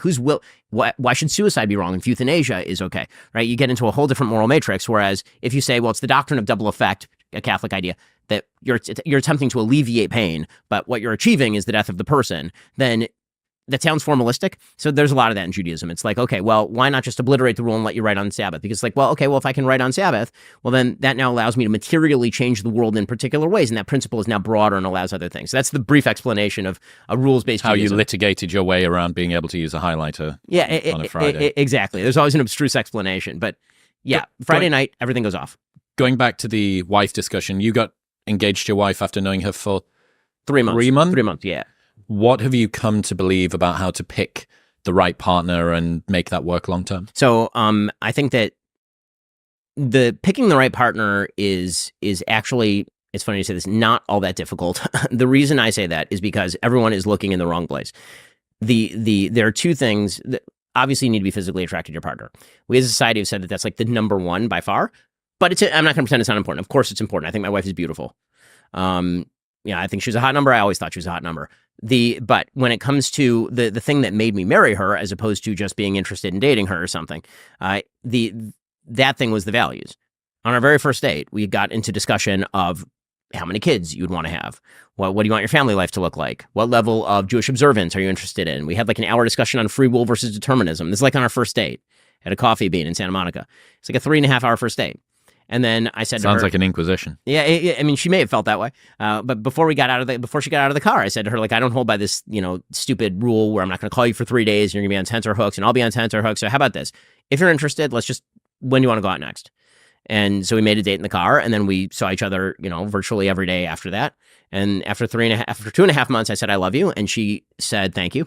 And I was very insulted at the time because for about a month, every conversation ended with, I love you and thanks, catch you later. But it was smart because when she finally did say, I love you, the next words out of my mouth were, so let's get married. We're done. Mission accomplished. We're finished here. And she was 20. She'd just turned 20 in August. And this was October, November. It was November. And she's like, I don't know. Maybe we should take our time. Maybe we should just enjoy this time. I was like, let me explain. I'm not enjoying this time at all. I think this time is terrible. So part of that is, of course, we're both religious, right? So, one of the things that's fallen by the wayside in modern society is if you're religious, you don't sleep with each other before you're married. So I was like, none of this is enjoyable. I'm not enjoying the possibility that we're going to break up. I'm not enjoying there's nothing happening physically. None of this is happening. So, how about this? How about we get married and then we'll both be happy and that'll be great. And she thought about that for about a week and pushed me off for about a week. And then she's like, the most romantic thing she ever said to me.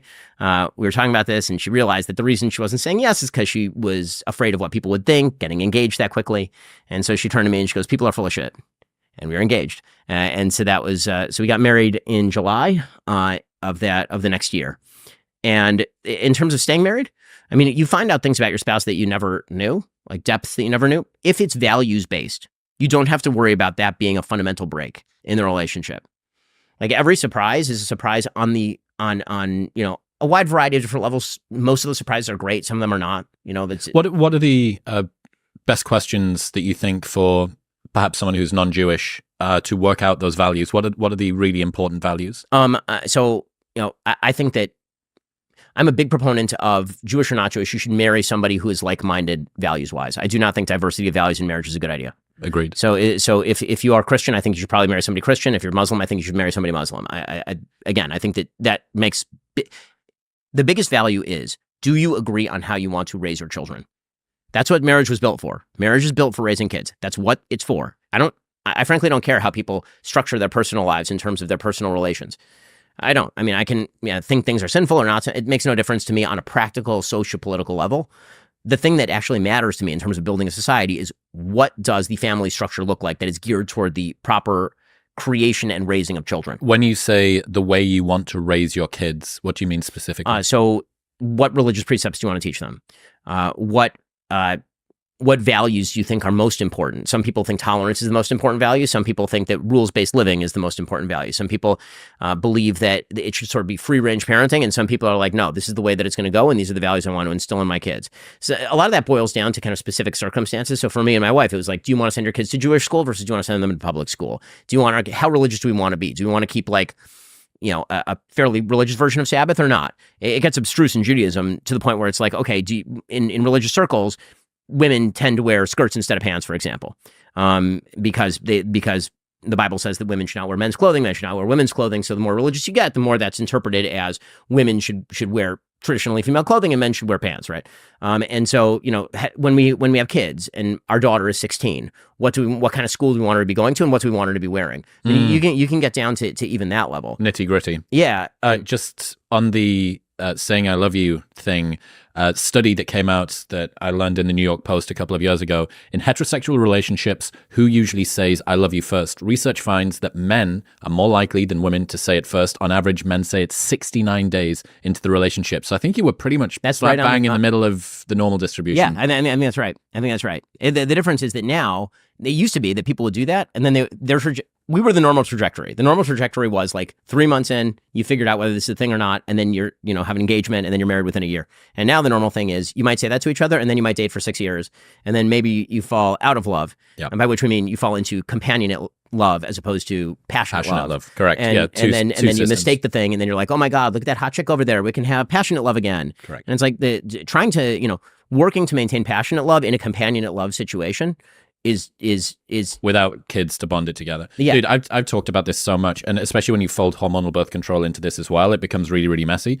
But there does seem to be this sort of trajectory that straight up non-child nuclear family, so basically just partners, maybe you're married, maybe you're not, but after about between 4 and 7 years, sometimes people just, I don't know, don't seem to like their partner so much, and they're not really too sure what's going on. And there's an argument from an evolutionary psychology perspective that if 2 people are in a relationship together and no kids have come about, something is wrong. Maybe it's wrong with you, maybe it's wrong with them. But if you guys break up, maybe the fertility, because there was no time in our evolutionary past when 2 people would have been together. There was no reliable birth control. That's so right. what was going to happen? There was some incompatibility. So it's good for you guys to break up. And I got shredded on the internet for this by most of the people that saw the reel. Meanwhile, I'm like, the evidence is just there. Well, I mean, also, the question that I've always asked about marriage, and I get in trouble every time I ask this, but it is the only question that matters. What is the social utility of a relationship? The social utility of a relationship, not utility to you, not your personal utility, not your personal enjoyment. What is the social utility of a relationship? The social utility of a relationship is man, woman, children. That is the social utility of the relationship. Otherwise, just to interject there is maybe an argument that it domesticates men, that it reduces risk-taking behavior from young guys. I mean, I think that is true to an extent, and I think it really only kicks in when you have kids. So testosterone drops when you get married, testosterone drops again when you have kids. Exactly. And so what ends up happening, I would assume, is over time, the testosterone, if you don't have kids, probably tends to start, trending up again. Good point. So that's why whenever we have discussions of marriage and people are like, what about gay marriage? Listen, structure your life however you want. I don't want the government criminalizing whatever social arrangement you've made. What I do want is an acknowledgement that if society has an interest in a particular relationship, that there is a difference in kind between a relationship that is built on man, woman, children than on any other type of relationship. Any other type of relationship. It's a different thing. And so you can make the case, I think it's not a very good case, that the government has nothing to do with any of this sort of stuff. That's fine. I get it. But all of society does actually depend on man, woman, children. I mean, like the progeneration of society, just clinically speaking, depends on that thing and the stability of that social unit.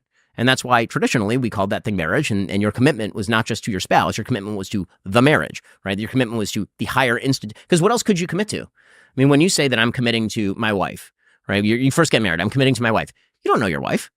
You don't know what your wife's going to be like in 10 years. You know you're going to be like in 10 years, right? Lots of shit's going to happen. Things are going to change. You're going to go through crisis. You're going to go through successes and failures and sufferings and all that sort of stuff.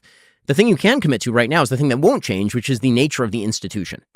In the same way that, like, when you sign up for a job, are you signing up for a quote unquote relationship with your boss? Or are you signing up for like the job? Your boss might change, right? Like that's a different thing. What about navigating relationships long term and keeping that effective?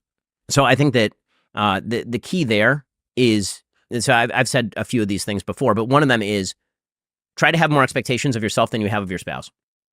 So the very easiest thing to do is something doesn't get done. You're like, oh my God, I can't believe my spouse didn't do that. And you might be right. Maybe it's annoying that your spouse didn't do that.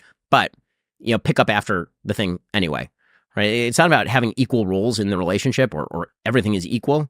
It's about like, are you both doing the best? Are you both efforting it? Are you both doing the best that you can? If there's a sock on the floor and she walks right by it and you pick it up, yeah, it's annoying that you walk right by it, but hopefully next time she's going to be the one who picks it up and when you miss it.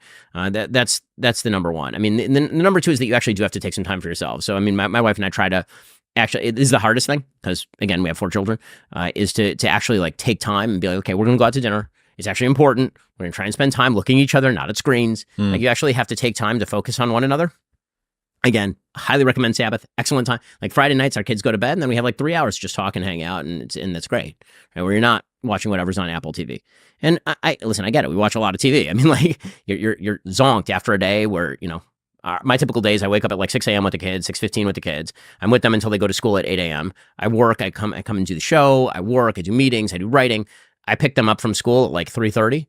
Or somebody else does. They're home by 3:34. I do homework with them. I hang out with them until they go to bed. They go to bed. I work for another hour and a half, and then we like hang out. And so it's either like by that time we might both be brain dead. It's 9 p.m. and we've both been working all day. But you do have to take time out with your spouse, and you also have to and this is one that clarity with your spouse is a big one. Communication is a very hard one because I tend to be the kind of person who'll suck it up. I'll just suck it up. And so my wife will say, like, okay, you're sucking it up and you're sucking it up and you're sucking it up for like 6 months, then you'll have to like a blowout. Be like, oh my God, I can't deal with this. I'm so mad. I need to and she said, it would be better if you like didn't just suck it up. Just like tell me what's going on. Transparency early on. Yeah, exactly. And that's been a problem for me on a personal level because again, I'm the kind of person, whether work or anything else, like I'll just work my way through it, man. I will just grit my way through this thing. Yep. And you can't really do that with a relationship. You do have to be fully honest about there's a lot of blow up risk when you do that. There's this idea called the region beta paradox where things aren't that bad, but they're not that good. And people get stuck in this period of being comfortably numb. But I realized that a lot of people who are type A have a reverse region beta paradox, which is that anyone weaker or with less resilience would have been kicked out the bottom of this workload, but not you. You're the David Goggins of doing work. You like, who's going to carry the workload? I'll just keep doing it until the rest of time. Right. And in some ways that's very virtuous and we should uphold it. But sometimes you're patting yourself on the back for it, and then it's unsustainable. Like eventually, other times it's a pathology. I guess. Talking about men, a lot of people associate the right with being pro-men and masculinity now. What do you wish more young men realized? What masculinity is. I think that there's been a concerted movement on the right to treat masculinity as lifting weights and having sex and driving awesome cars. And you can do all of those things, and I'm not saying any of those things are bad. I think in their proper context, all of those things are quite good. But that is not the core of what masculinity is. You do all those things in service of another thing. Those are what we would call instrumental goods. They're not inherent goods. Right? They're things that are designed for another thing. You lift weights in order so that you can be strong, and so you can pick up your kids, so you can pick up the groceries, so you can stay healthy for your family, so you can be attractive to your spouse. Right? These are all. It's an instrumental good. It's not an inherent good. You're not inherently more virtuous because you picked up weights. It's a useful thing. In the same way that earnings, right, your income is an instrumental good. You're not inherently a better person because you have a higher income. I've had much lower income than I have, like much lower income than I've had right now, and right now I have a really, really healthy income. that didn't make me a better person. What makes me a better person is how I use that income. Why am I earning the income? It's an instrumental good. The same thing is true with regard to sex. Sex within the context of a committed marriage, which is designed to foster love between you and your spouse, and yes, to make babies on multiple occasions. That is an instrumental good. It is it is inherently enjoyable and pleasurable and all that stuff, and that's why God made it that way. It's also an instrumental good that is designed toward a higher good, which is the maintenance of the marriage, which is why extramarital sex, for example, is bad, right? I think that the way that we treat masculinity now, and I think it's, the more I just live in the political sphere and the philosophical sphere, which, I've been doing now this for a while. I'm 40, but I've been doing this since I was 17. So I've been doing this for like 23 years. The more you follow this sort of stuff, the more you realize that everything is reactionary. Everything is reactionary. And so I think that the modern conception of what masculinity is a direct response to what feminism said masculinity cannot be. So feminism said masculinity is not about you taking care of your kids because men are unnecessary to the raising of children. It's not about being a husband because women need a man like a fish needs a bicycle. It's not about providing because a woman can be in the workplace and she can earn on her own. And so men were like, okay, what are the things that are left? What are the things that are left? The things that are left are, that I can do? I can weightlift. I can earn. I can have lots of sex with random ladies without really trying to cultivate any of them for marriage. I can do all those things on my own because feminists don't want me to do any of these things. And instead of sort of muscling their way back into what traditional roles are, which would require a difference in the way feminism perceives female roles, it's all complementary. In other words, you can't have a traditional masculinity without a traditional femininity. And traditional femininity is good. And traditional femininity does not require that a woman not be in the workplace. My wife is a doctor. It doesn't require that a woman be, quote unquote, totally submissive or anything like that. It requires that she be a partner to you, just as you are a partner to her. That's what masculinity constitutes. And so, again, I think that that's been now seen as sort of a washed out, compromising version of masculinity, which annoys the hell out of me. I remember I had this interchange with Andrew Tate on X at one point where I can't remember, he was ripping on me and saying something about masculinity. And I was like, well, I have 4 kids and I know all of them. Like, I have 4 kids, I know all of them, I raise all of them, I provide for all of them, I defend my house. You have like a complex in Romania with some fancy cars and some cam girls. Like, I don't know, maybe that's your definition of masculinity. If it is, that's a dying version of masculinity. It is not maintainable and it doesn't build anything. Masculinity is about taking the very male drive. Males have a drive. It's an aggressive drive. That's going to be used in one of 2 ways. It's either going to be to knock shit down or to build shit up. Those are the only 2 things that men are capable of doing. We either knock things down. I see it in my sons, right? My 8-year-old, my 1-year-old. The only things they want, my girls are nurturers, right? They want to play with the dolls. They want to play house. My boys are like, I'm either going to build a structure or I'm going to knock down this structure. These are like the only 2 choices, to build a thing or knock it down. And that doesn't change. Men are always like that. So are you going to be a person who builds a thing or are you going to be a person who knocks down a thing? And there's a time for knocking down things, right? When there are bad things out there, there are bad guys out there, you got to knock them down. But if your version of masculinity does not include a thing that you wish to build, then you're a destructive force in the universe. What have you learned since becoming closer to Jordan Peterson? So I love Jordan. Jordan's great. Jordan's constant willingness to delve is fascinating. Well, we got along the first time we met. I mean, when I met him, he was way less famous. When we met, I don't know, it was like 2015, 2016 maybe. This is right when Bill C-16 was happening. We were both speaking at some event in Canada. And the first thing that we did is we started exchanging book lists. And so, there are a bunch of concepts I've learned from Jordan. I mean, I think that his read on the original structure of meaning in the world in Maps of Meaning is fantastic. I've used it in sort of biblical analysis of my own. Again, Jordan is somebody who really, really likes to search. That's the thing. And it's always an inspiration to watch him kind of go search for those answers. Even if I don't always agree with his answers, I think they're really interesting. What about the pivot that he's made, obviously, since coming to DW? It seems like he's been talking more about politics and also more about religion at the same time. There's a bit of me, and I think a lot of my audience, John's been on the show 3 times now, that really misses the spit and sawdust sort of down-to-earth, less symbolic stuff. I would love to see him arc back around. I agree with a lot of that. I mean, I think that's where Jordan's at I think he's the best in the world at that. I think he's literally the best in the world. Me too. I think that a lot of the sort of recent vacuum that has sucked in other voices for whether it be masculinity, men's movement, personal development, has been laid at the feet of Jordan's moving on, abandonment of that for other stuff, whether it be politics, whether it be religion. I think there's some truth to that. I think also because Jordan has been, I mean, it's been a wild trajectory for Jordan. I think because of that, as you experience more kind of power in the universe, as you have a bigger and bigger following, I think Jordan feels a responsibility to delve into these areas. But I agree. I think that a lot of his best stuff is the kind of 12 rules for life. Here's the thing that you can do this morning that's going to make your life a lot better. And I think that Jordan is going to swing back around to that. I think he's taking in a lot of big ideas, and I think you're going to see him infuse that back into kind of the smaller. I'd love that. But more I think hard. Yeah, I think that would be very much like a, I don't know, return to.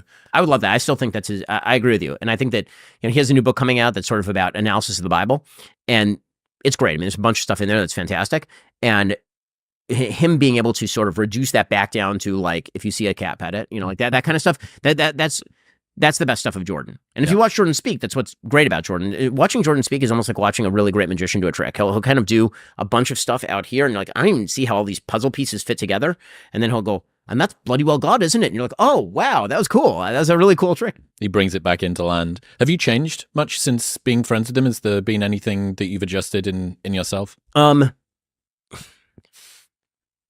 I think that the temptation toward, advice giving has definitely increased, because when you talk to Jordan, he's constantly talking about, like, how do you affect people on a personal level. I think that there's been a weird sort of shift in the sense that I used to do kind of pure politics and no life advice, and now I do a little bit more life advice and maybe slightly less politics, and he does more politics and more life advice. So maybe we're having a nefarious influence on one another. But I think that again, I don't think there's a better voice on planet Earth for kind of the values that young men should hold than Jordan.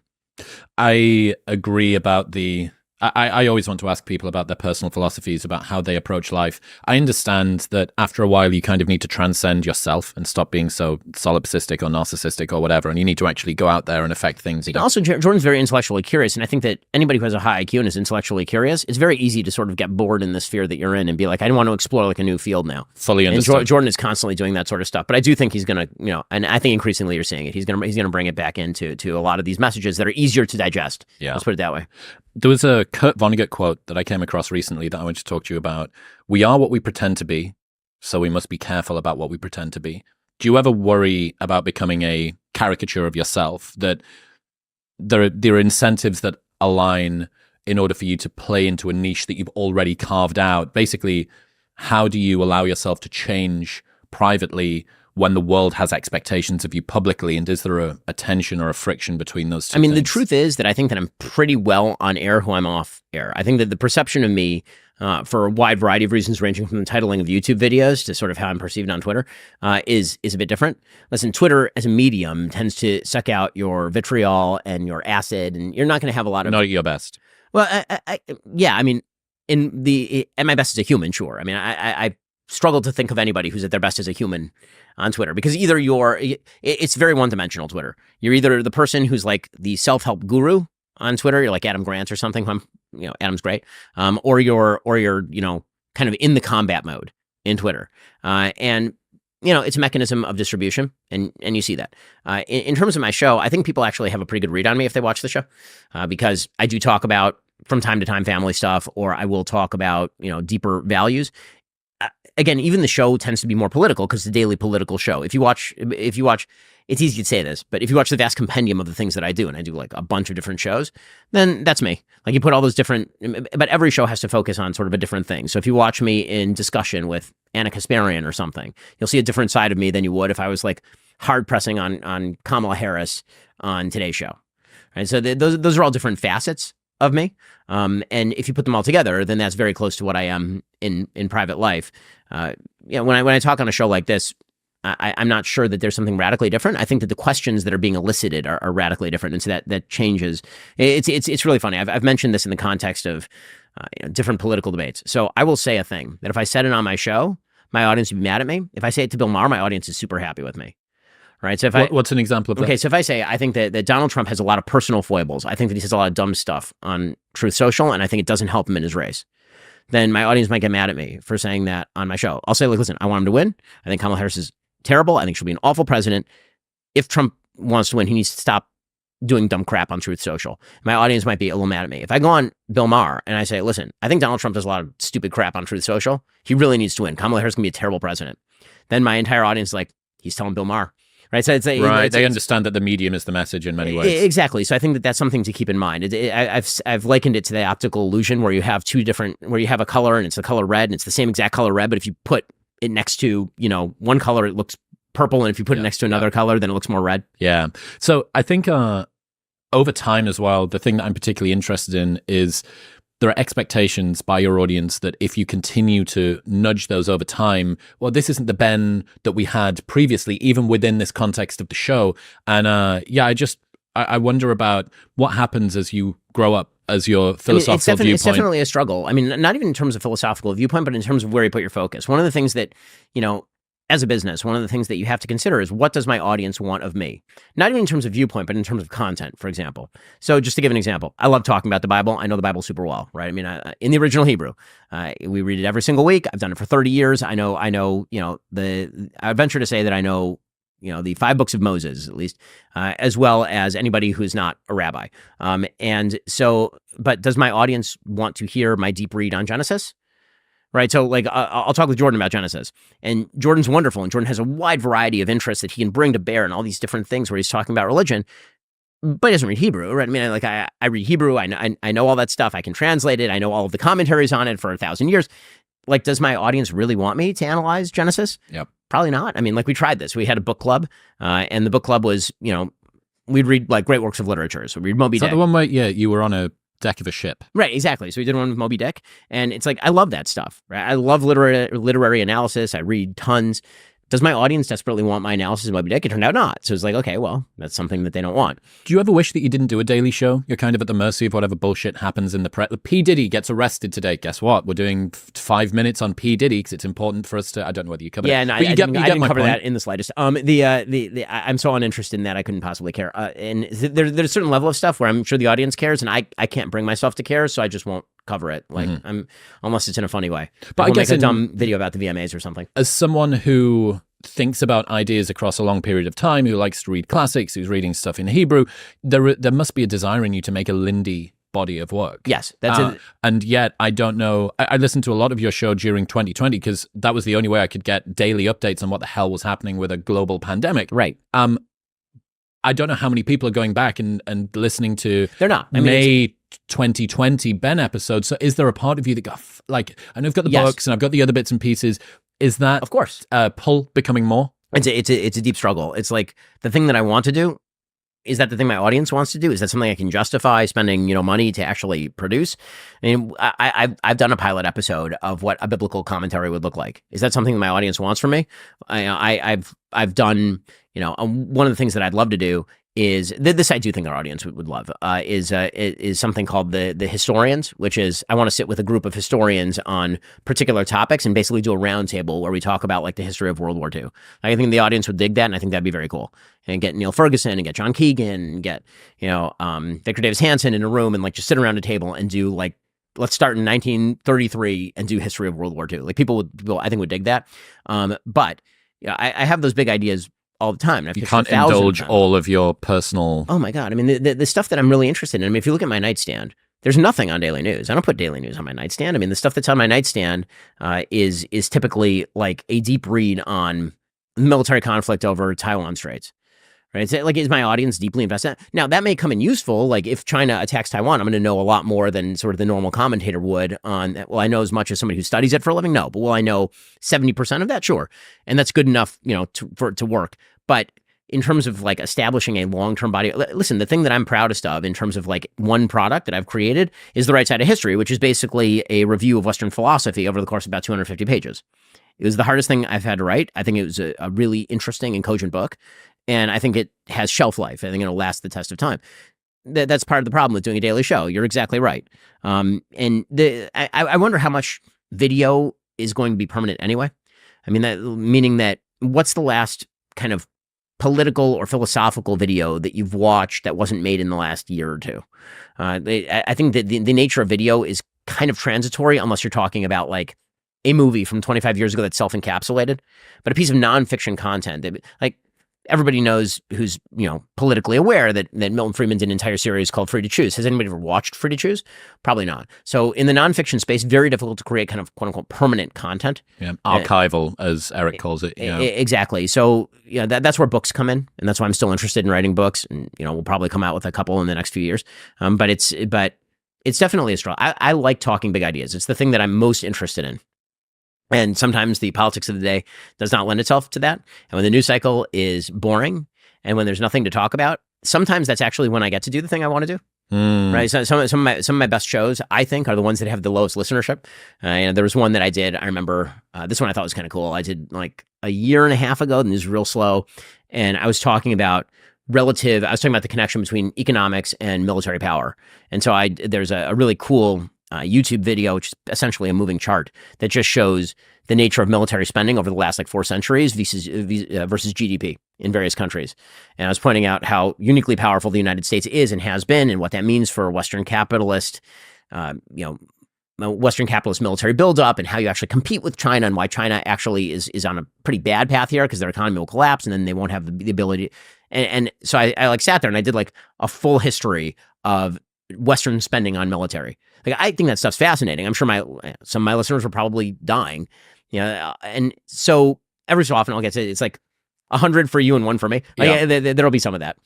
Talk to me about how you deal with public criticism and scrutiny, especially given the background upbringing that you had. There is a tendency to be hypersensitive to that. So how do you deal with public criticism? It sort of depends on from whom. So I've created what I think is a pretty healthy feedback loop. I think that everybody needs a feedback loop. People who are going to tell you the truth when you're really effing it up. That usually is a couple of people in my business. Jeremy particularly is very good at this. Jeremy and I have a very good relationship where if I've screwed something up, he's not shy about telling me that he thinks that I've screwed something up or that I need to correct something, and we'll talk it out. I have a couple other friends who are very good about that. Some family members. On a personal level, obviously, I have family members. But I think that everybody needs that because, unfortunately, the online discourse is not comprised of people who want the best for you. They generally want the worst for you, and so they are looking for an opportunity to jump on your neck with both feet. And it is disappointing, for sure, when people who you think of as allies kind of run for the woods if there's something controversial that comes up. And this happens to, I think, all of us from time to time. I try not to be that person where if one of my allies is getting hit, I try to actually defend, and I take that pretty seriously. I know Jeremy does too.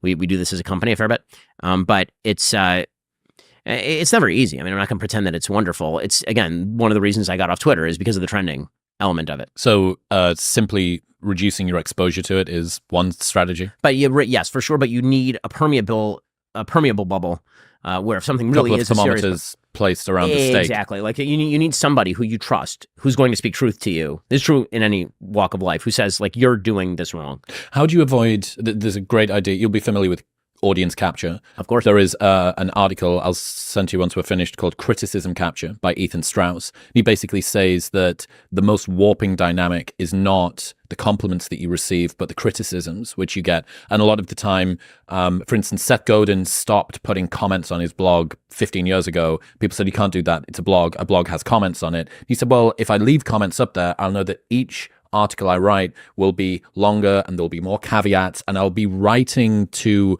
defend the criticisms of the position as opposed to just explain the position. That dynamic. That's really smart. I mean, I agree with that. I totally agree with that. Again, the nature of human beings, not just politics, reactionary. If you get attacked 1,000 times on a thing, you tend to believe that one of two things happens. You're the cave and you think you're wrong, or you think this is the truest thing you've ever said because you're not taking flack unless you're over the target. Either way, it's warping. Right. And that latter one, by the way, has become holy writ on parts of the right, where it's Correct. if you say something truly awful and people are ripping into you, it's because what you said is truly necessary. I think this is one of the big mistakes of the right. I think that, again, prompted by the left's shrinking of the Overton window to near invisibility and everybody finding themselves out in the cornfield. I think that the right kind of cultivated the counter argument, which is the more criticism I take, the more right I must be. Yep. And it's well, sometimes yes, and sometimes really, really no. There's a difference between saying something that is true and saying something that just makes you an asshole. Yeah, and they're it's not just the same provocative for no reason. I've heard you say, I don't doubt my ability to say what I want to say. I doubt my ability to handle the emotional blowback that comes with saying it. So how do you deal with the emotional blowback? Again, I think I've gotten better at this over the years. As you get older, you tend to grow a thicker skin. Every year, I feel like I need to grow a slightly thicker skin, and it's elephantine at this point. But I think that it'll continue to increase.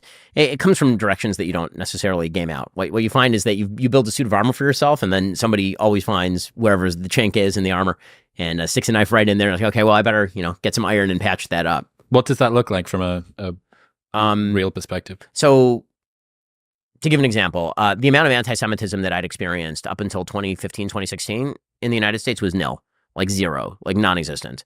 This is the best country in the history of the world for Jews, unbelievably kind of Jews. 2015, 2016, because of all of the sort of alt-right associations and the fact I wasn't voting for either party, I got an enormous amount of blowback in 2015, 2016 for taking the positions that I was taking. That sort of receded again post 2015, 2016. It broke out again very much into the open post October 7th and was getting collaterally attacked by people who I wouldn't have expected.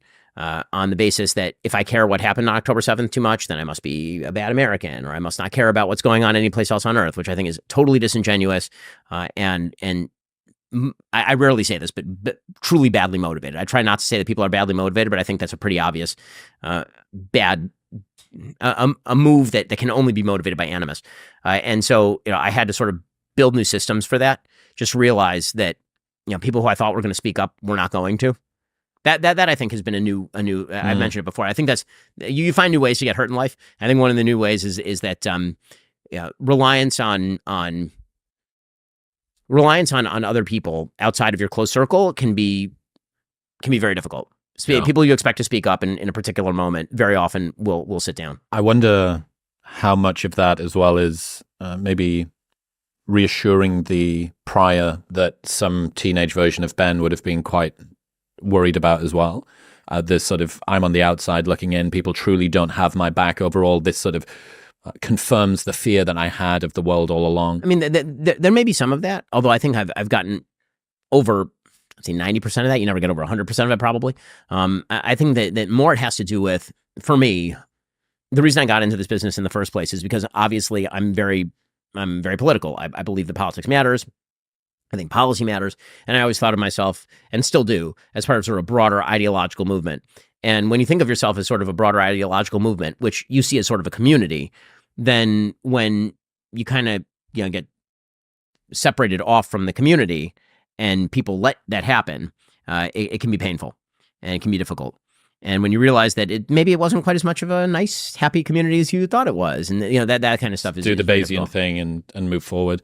A Scientific American article said, "Vote for Kamala Harris to support science, health, and the environment. Kamala Harris has plans to improve health, boost the economy, and mitigate climate change. Donald Trump has threats and a dangerous record." What do you think about the editors of Scientific American endorsing a candidate for the second time in only 179 years? Well, I mean, I would say that they're not actually adding to their own credibility. I mean, the data that I've seen suggests that not a lot of voters are going to shift their viewpoint based on the grand input of Scientific American, but a lot of people are going to shift what they think of Scientific American because of that input. And science overall. Yes. The politicization of science has been one of the worst developments of my adult lifetime. The attempt to turn science into a tool on behalf of certain political interests has been truly bad. And here's where I'll give a couple examples, right? Because I don't want to just throw a big allegation out there. The attempt to say trans medicine is medicine. That there are vast studies suggesting that transgender surgery is going to alleviate mental health conditions among wide spectrums of the population, a proposition supported by virtually no data, and that it should be applied to minors. Like that is a political move. The attempt to suggest during COVID that Black Lives Matter, if you went out and rioted for Black Lives Matter, that you could be out there. Like there were full-on public health statements that you being in a giant crowd in the middle of the street for George Floyd, apparently it was a woke virus, didn't affect you. But if you went to the grocery store, obviously you had to gear up like you were walking into, post-nuclear Fukushima, that sort of stuff. The politicization of science in those sorts of directions has been horrifying. And what it's done is it's undermined everything scientific. So again, everything being reactionary, the reaction isn't, wow, that's crazy that they would say that. But you know what? What they're saying about, what they say about, this particular food and its effect on health, that might still be true. It was like, well, fuck those guys. Like if they say that this is wrong, then everything they say is wrong. Blanket coverage. Exactly. And you see that, again, in a wide variety of sort of arena in public life, that institutions, it's very hard to earn credibility for an institution, and it's incredibly easy to blow it up. It really is. Like all it takes is a couple of a couple of giant cracks in the dam that holds back the public skepticism, and bam, it's gone. The study that you were referring to, in 2020, Nature endorsed Joe Biden in the US presidential election. A survey found that viewing the endorsement did not change people's views of the candidates, but caused some to lose confidence in Nature and in US scientists generally. And that was published in Nature. Right. Right. And then they did it again. And Scientific American did it again. It's like, what are you doing? What are you doing? And and that temptation, the word for it that I like to use, it's not my word. It's just a great word that I wish would drop into common usage, is ultra-crepidarianism, which is speaking well outside your purview of expertise. Right. So I'm not a nuclear physicist. And so everything I say about nuclear physics should be taken with a giant iceberg chunk of salt. And whenever the editors of Scientific American decide to speak about politics, that is like case in point of ultra-crepidarianism, them speaking well outside their view, their purview. Well, you've got on one end Taylor Swift and on the other end Scientific American. Is this the period now of the election where all of the armaments are going to be sort of rallied in an attempt to try and push for whichever candidate the side wants? It's going to be insane. The next 50 days are going to be totally out there. I mean, I can't even, like 70 days ago, we had a different nominee. Like, well, what the hell, man? I mean, like this thing is shifting so fast that if you think that we've seen the last event in this election cycle, what I've said is that God's writing this year is just awful. I mean, it's like season 8 of Game of Thrones. They spend all this time building up and like developing characters, and it takes you like a year to get from King's Landing to the Wall, and then season 8, they're like, you know what, fuck it, the timeline's all after. Yeah, exactly. You're getting on that dragon, and you're up there in 5 minutes, and you're just zooming back and forth, and none of the plotting makes sense. And it's like if it's on the board, then, I mean, God's going back to his old storylines now. I mean, like, we've had 2 assassination attempts in the last 8 weeks. Like, we're now getting like repeats in the storyline. Yeah. So I don't know. He's the wrong people are in charge of the writers' room. This is a badly written season of Trump. Trump season 8 is not good. What would you say to people who want to try and survive with their sanity intact the next month and a half? Don't take every bump in the road as though it's the grade of the road. A bump is not a grade. Like just like weather is not climate, a bump is not a grade. If something happens, the tendency is going to be for things to settle back into status quo ante unless it's a major event. So don't follow every single thing that happens as though this is going to be the make or break point of the election. This is the turning point. This is where everything falls apart. So there's a tendency to do that after the debate where Trump really didn't perform well, and Kamala was able to string sentences together in somewhat coherent fashion. And everyone's, oh my God, the election's over. Oh, it's over. And it's like, well, no, it'll settle back into what it was, which is pretty much a dead heat. So take a breath. And then also, spend some time not watching politics. And I say this as somebody who benefits from you watching politics. Like, watch half of my show or the whole show, and then go outside and do something else. Don't get drawn into the idea that if you miss a day, then it's the end of the world. And also, I've said this to both sides. Believe it or not, this is not the last election. Please stop with this shit. It's not true. And anybody who says that to you is lying. It's cataclysmic language. It's just not true, and it's worse. It makes the country a worse place. It makes the country a very, very bad place. When you keep saying over and over and over that if your political opponent is elected, the world will end, then first of all, you're ramping up the rhetoric such that assassination attempts do become more common. But more importantly, you're basically saying that half the country is so evil that they want the country to end, and that there will be no more elections. So if you don't actually do something in this election, then you may as well give up hope. You may as well despair. And it's not true. The political class who are telling you this are lying to you. They are lying. And there are people in my industry who do this routinely, and it's gross. This is not the last election. 2020 was not the last election. 2016 was not the last election. There will be another election in 2028. It may not go the way we want in 2024. I really, really hope that it does. And then you know what? You're going to get back on the horse and you're going to go try, because if you don't, then you will lose. Like it's so obnoxious. And it's this sort of kind of charged language, which is done for cheap political gain. Yeah, it's sort of pandering in a strange way, and it reminds me of the rhetoric that climate activists, the most extreme sort of totally annoying climate activists use, where they say we have this tiny amount of time or else the world's going to end and everything, and you go, well, I know that that's not the case. And I know that the reason that you're using this inflammatory language is because you think it's so important and people are listening so little that if you overcompensate by driving the car unbelievably quickly, people go, oh, I maybe need to listen to this. And it's kind of the same. If we over-reg what's actually happening, it will motivate people in order to go out and vote against or for whoever it is that we're talking about. But it's just patronizing. It comes across as being very patronizing. The two worst elements of our politics right now are the idea that like, oh my God, it's the last election. If we don't vote right now, by the way, they're all lying. They're all lying right and left when they say this. They're lying. Hey, Joe Biden the other day, he goes to an event in Pennsylvania. And at this event, he puts on a MAGA hat, right? It's kind of a joke, right? There's like a bunch of firefighters there. They're big Trump fans. And he has kind of a charming joke, puts on the MAGA hat. And I thought, that's charming. That's nice. And then I thought, you know what's kind of crazy about that is that like, he's going to go on TV tomorrow and he's going to say that Donald Trump is a deep and abiding threat to the soul of the country. He obviously doesn't believe that. Because if he actually believed that, he wouldn't put on that hat any more than he put on a swastika hat. Yeah. Right, exactly. So he doesn't believe that. He's totally full of shit. And the same thing is true when people are like, oh my God, it's the last election. So that's one tendency that I hate is the last election crisis point. The other thing that I hate is, again, emotivism, which is a term that's used by Alistair McIntyre, not coined by him, but used by him, which is basically the attribution of motive to people in lieu of attempting to explain their logic. So what you will do is you will say the real reason that they're doing X, the real reason they say this is because they hate you and they want you to die, right? The real reason they're doing this is because they despise you. They despise you and so I have a right to despise them because they despise you. It's not just a legit disagreement about foreign policy or about tax policy. It's they hate you and they want you to die. And everything about you is terrible to them. And so you should hate them right back. Like, that is not good. It's not good for the country. Now, are there cases where that's true? Sure. There are cases where that's true. Sure, there are cases where that's true. But do I think that that's like the underlying motive of the vast majority of the American population voting the way that's different than you? No, I actually don't think I don't think people put that much thought into how they vote is the truth. I think they get into the ballot, they get into the voting booth and they're like, okay, I got this schmuck and I got this person, I got this other schmuck and like, okay, fine. So I'll vote for one of the schmucks. Like, okay, I have to. Twitter is not the real world with regards to that. Speaking of which, what do you make of Elon and his recent injection into public life? So I think that Elon taking over X has been excellent. I think that him opening up the gates has been really good. I think that obviously there are safety mechanisms that need to be put in place. I think that one of the things he did is he sort of nuked the entire staff when he came in, which was necessary and good.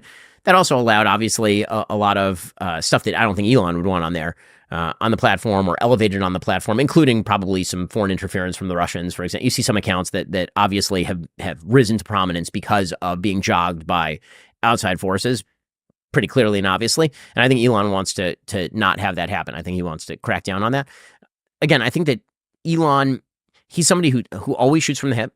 He's very honest about what he thinks, which means that he will actually take things down, right? He'll put something up, he'll realize he doesn't like what he put up, and then he'll take it down. He's done this many, many times, which I actually find kind of charming. One of the things that I like about what he is doing is also he's very transparent about what he's doing.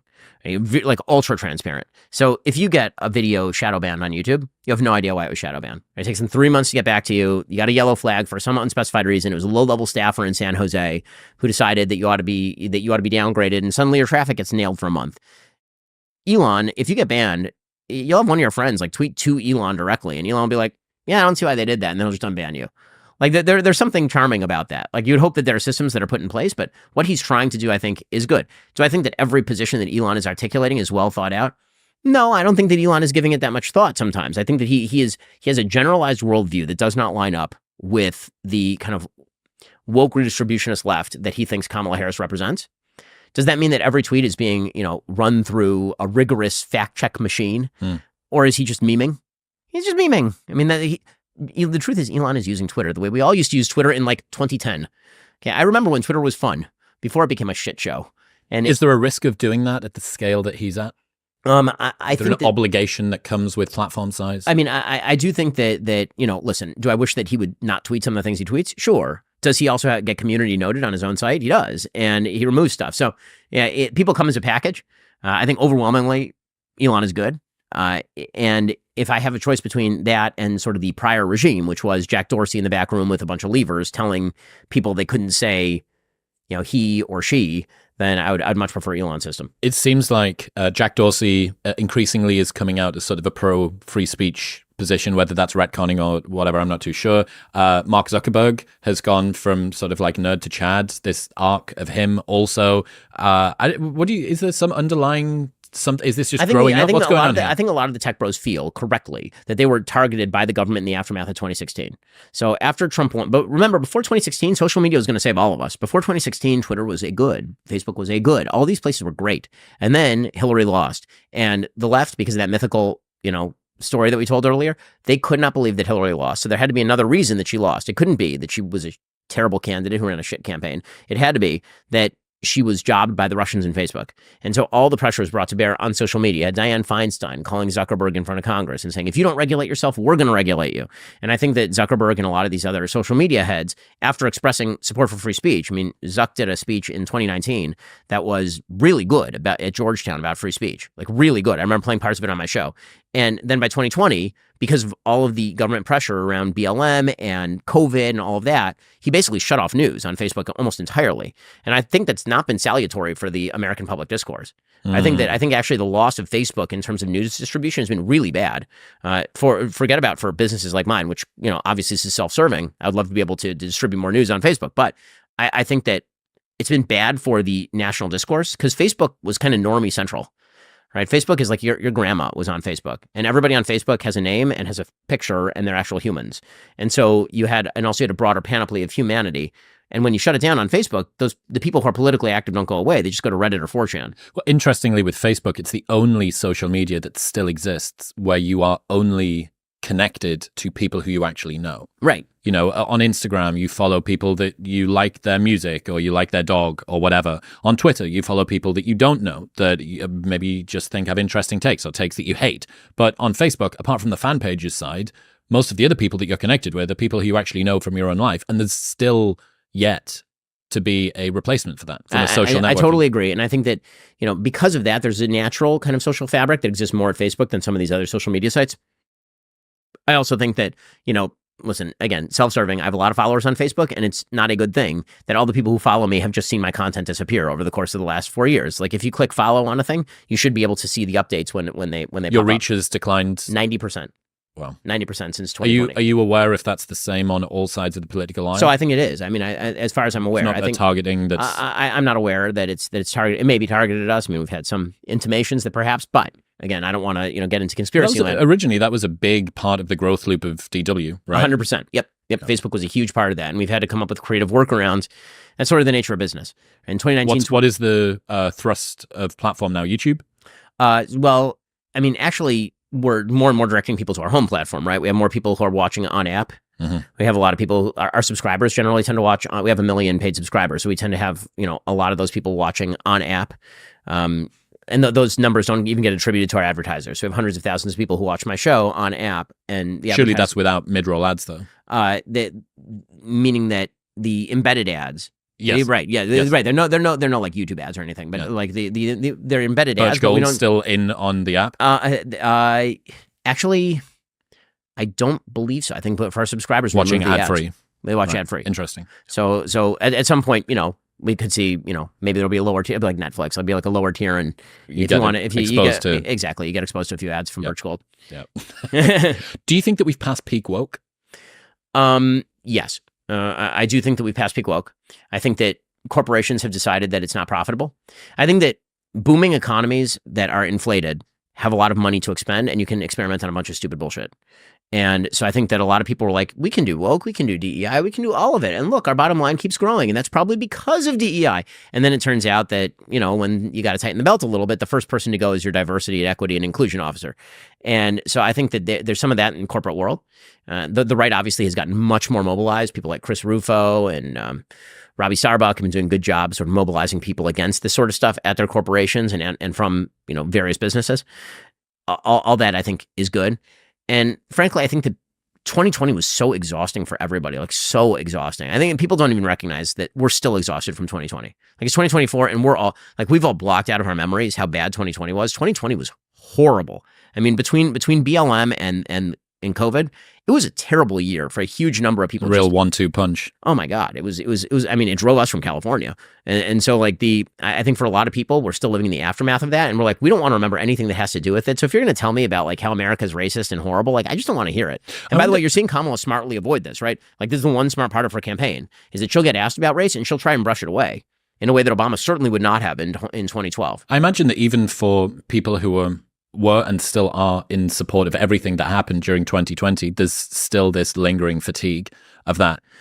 Again, I think that the American people long for stability and normalcy. And that's why I think you see a lot of people like my family that moved from a blue state that did not feel like stable or normal to Florida, where it does feel pretty stable and pretty normal. Are you worried, DW and your platform have been built on lots of things, but one of them has been in response to crazy stories from the left. If we've passed peak woke, that creates both a vacuum of stuff to react to and also less of a revolutionary guard feel if more people agree that it is crazy what you're doing. Is that something that everyone's cognizant of, that Matt Walsh can't just do here's another TikTok React montage if there's less of that to react to? So I think it'll be a different thing that we're reacting to, and I think it'll be a more serious thing that we're reacting to. I think we're past peak woke, but I don't think that we're past, peak.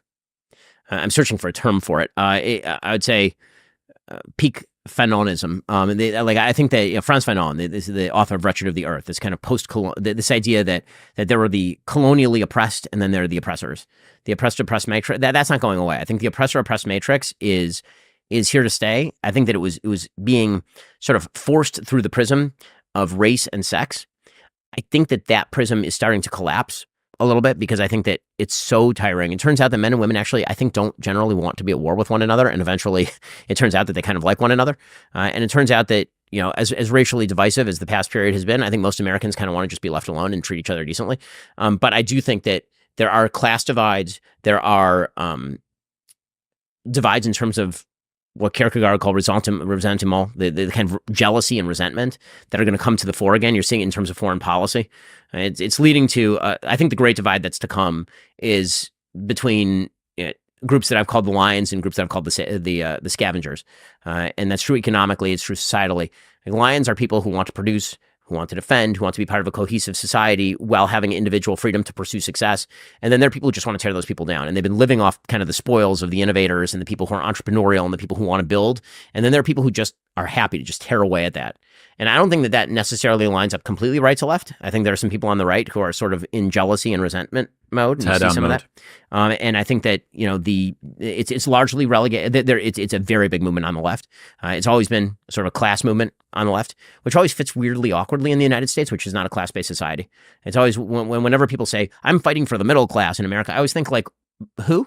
And the reason I say that is because virtually a huge percentage of the American population will spend some time in the middle class. Right? Everybody who's rich was once middle class in the United States. And a huge number of people who were once poor are now in the middle class. It's not like Britain in 1890, where like where you were born is kind of where you stay. And if you're very lucky, you enter the merchant class and you become, nouveau riche or something. It's not like that in the United States. Like, this has always been the magic of the U.S. is that you can start off dirt poor and you can finish off super rich. And, so I think that it maps awkwardly, but the innate kind of jealousy of man, the oldest story that the two oldest stories are Adam and Eve and Cain and Abel. And Cain and Abel is the story of humanity always. It is God saying to the person whose sacrifice was rejected, you can learn from the person whose sacrifice was accepted. You can do better. Right? You don't have to do this. And the person whose sacrifice was rejected being like, or I could kill that guy. And I think that's what you're seeing that in terms of foreign policy. I think that you're seeing a coalition of the supposed oppressed who have decided that if you're a productive society, you need to be torn to the ground because my failure is your fault. And I think you're seeing that economically. I think that you're seeing that in social policy. I think you're seeing it in terms of some of the attacks on the family, because the family is a safe and secure place, and you're seeing people who feel alienated from family attacking that in a fit of pique. That I think is, and I don't think those conflicts are going away anytime soon. So, for example, you're not going to see. I think that we may have hit peak woke on like men are women. I think that may be past its sell by date. But have we hit peak woke on? I'm protesting America on a college campus because I think America is a systemically brutal exploiter of third world peoples. I don't think we've remotely hit the end of that. I think that's probably likely to grow. Ben Shapiro, ladies and gentlemen. Ben, I really appreciate you. It's been a long time coming. Thank you so much. Hey, thank you. I appreciate it. Thank you very much for tuning in. If you enjoyed that episode, you will love my full-length 3-hour-long conversation with the one and only Eric Weinstein.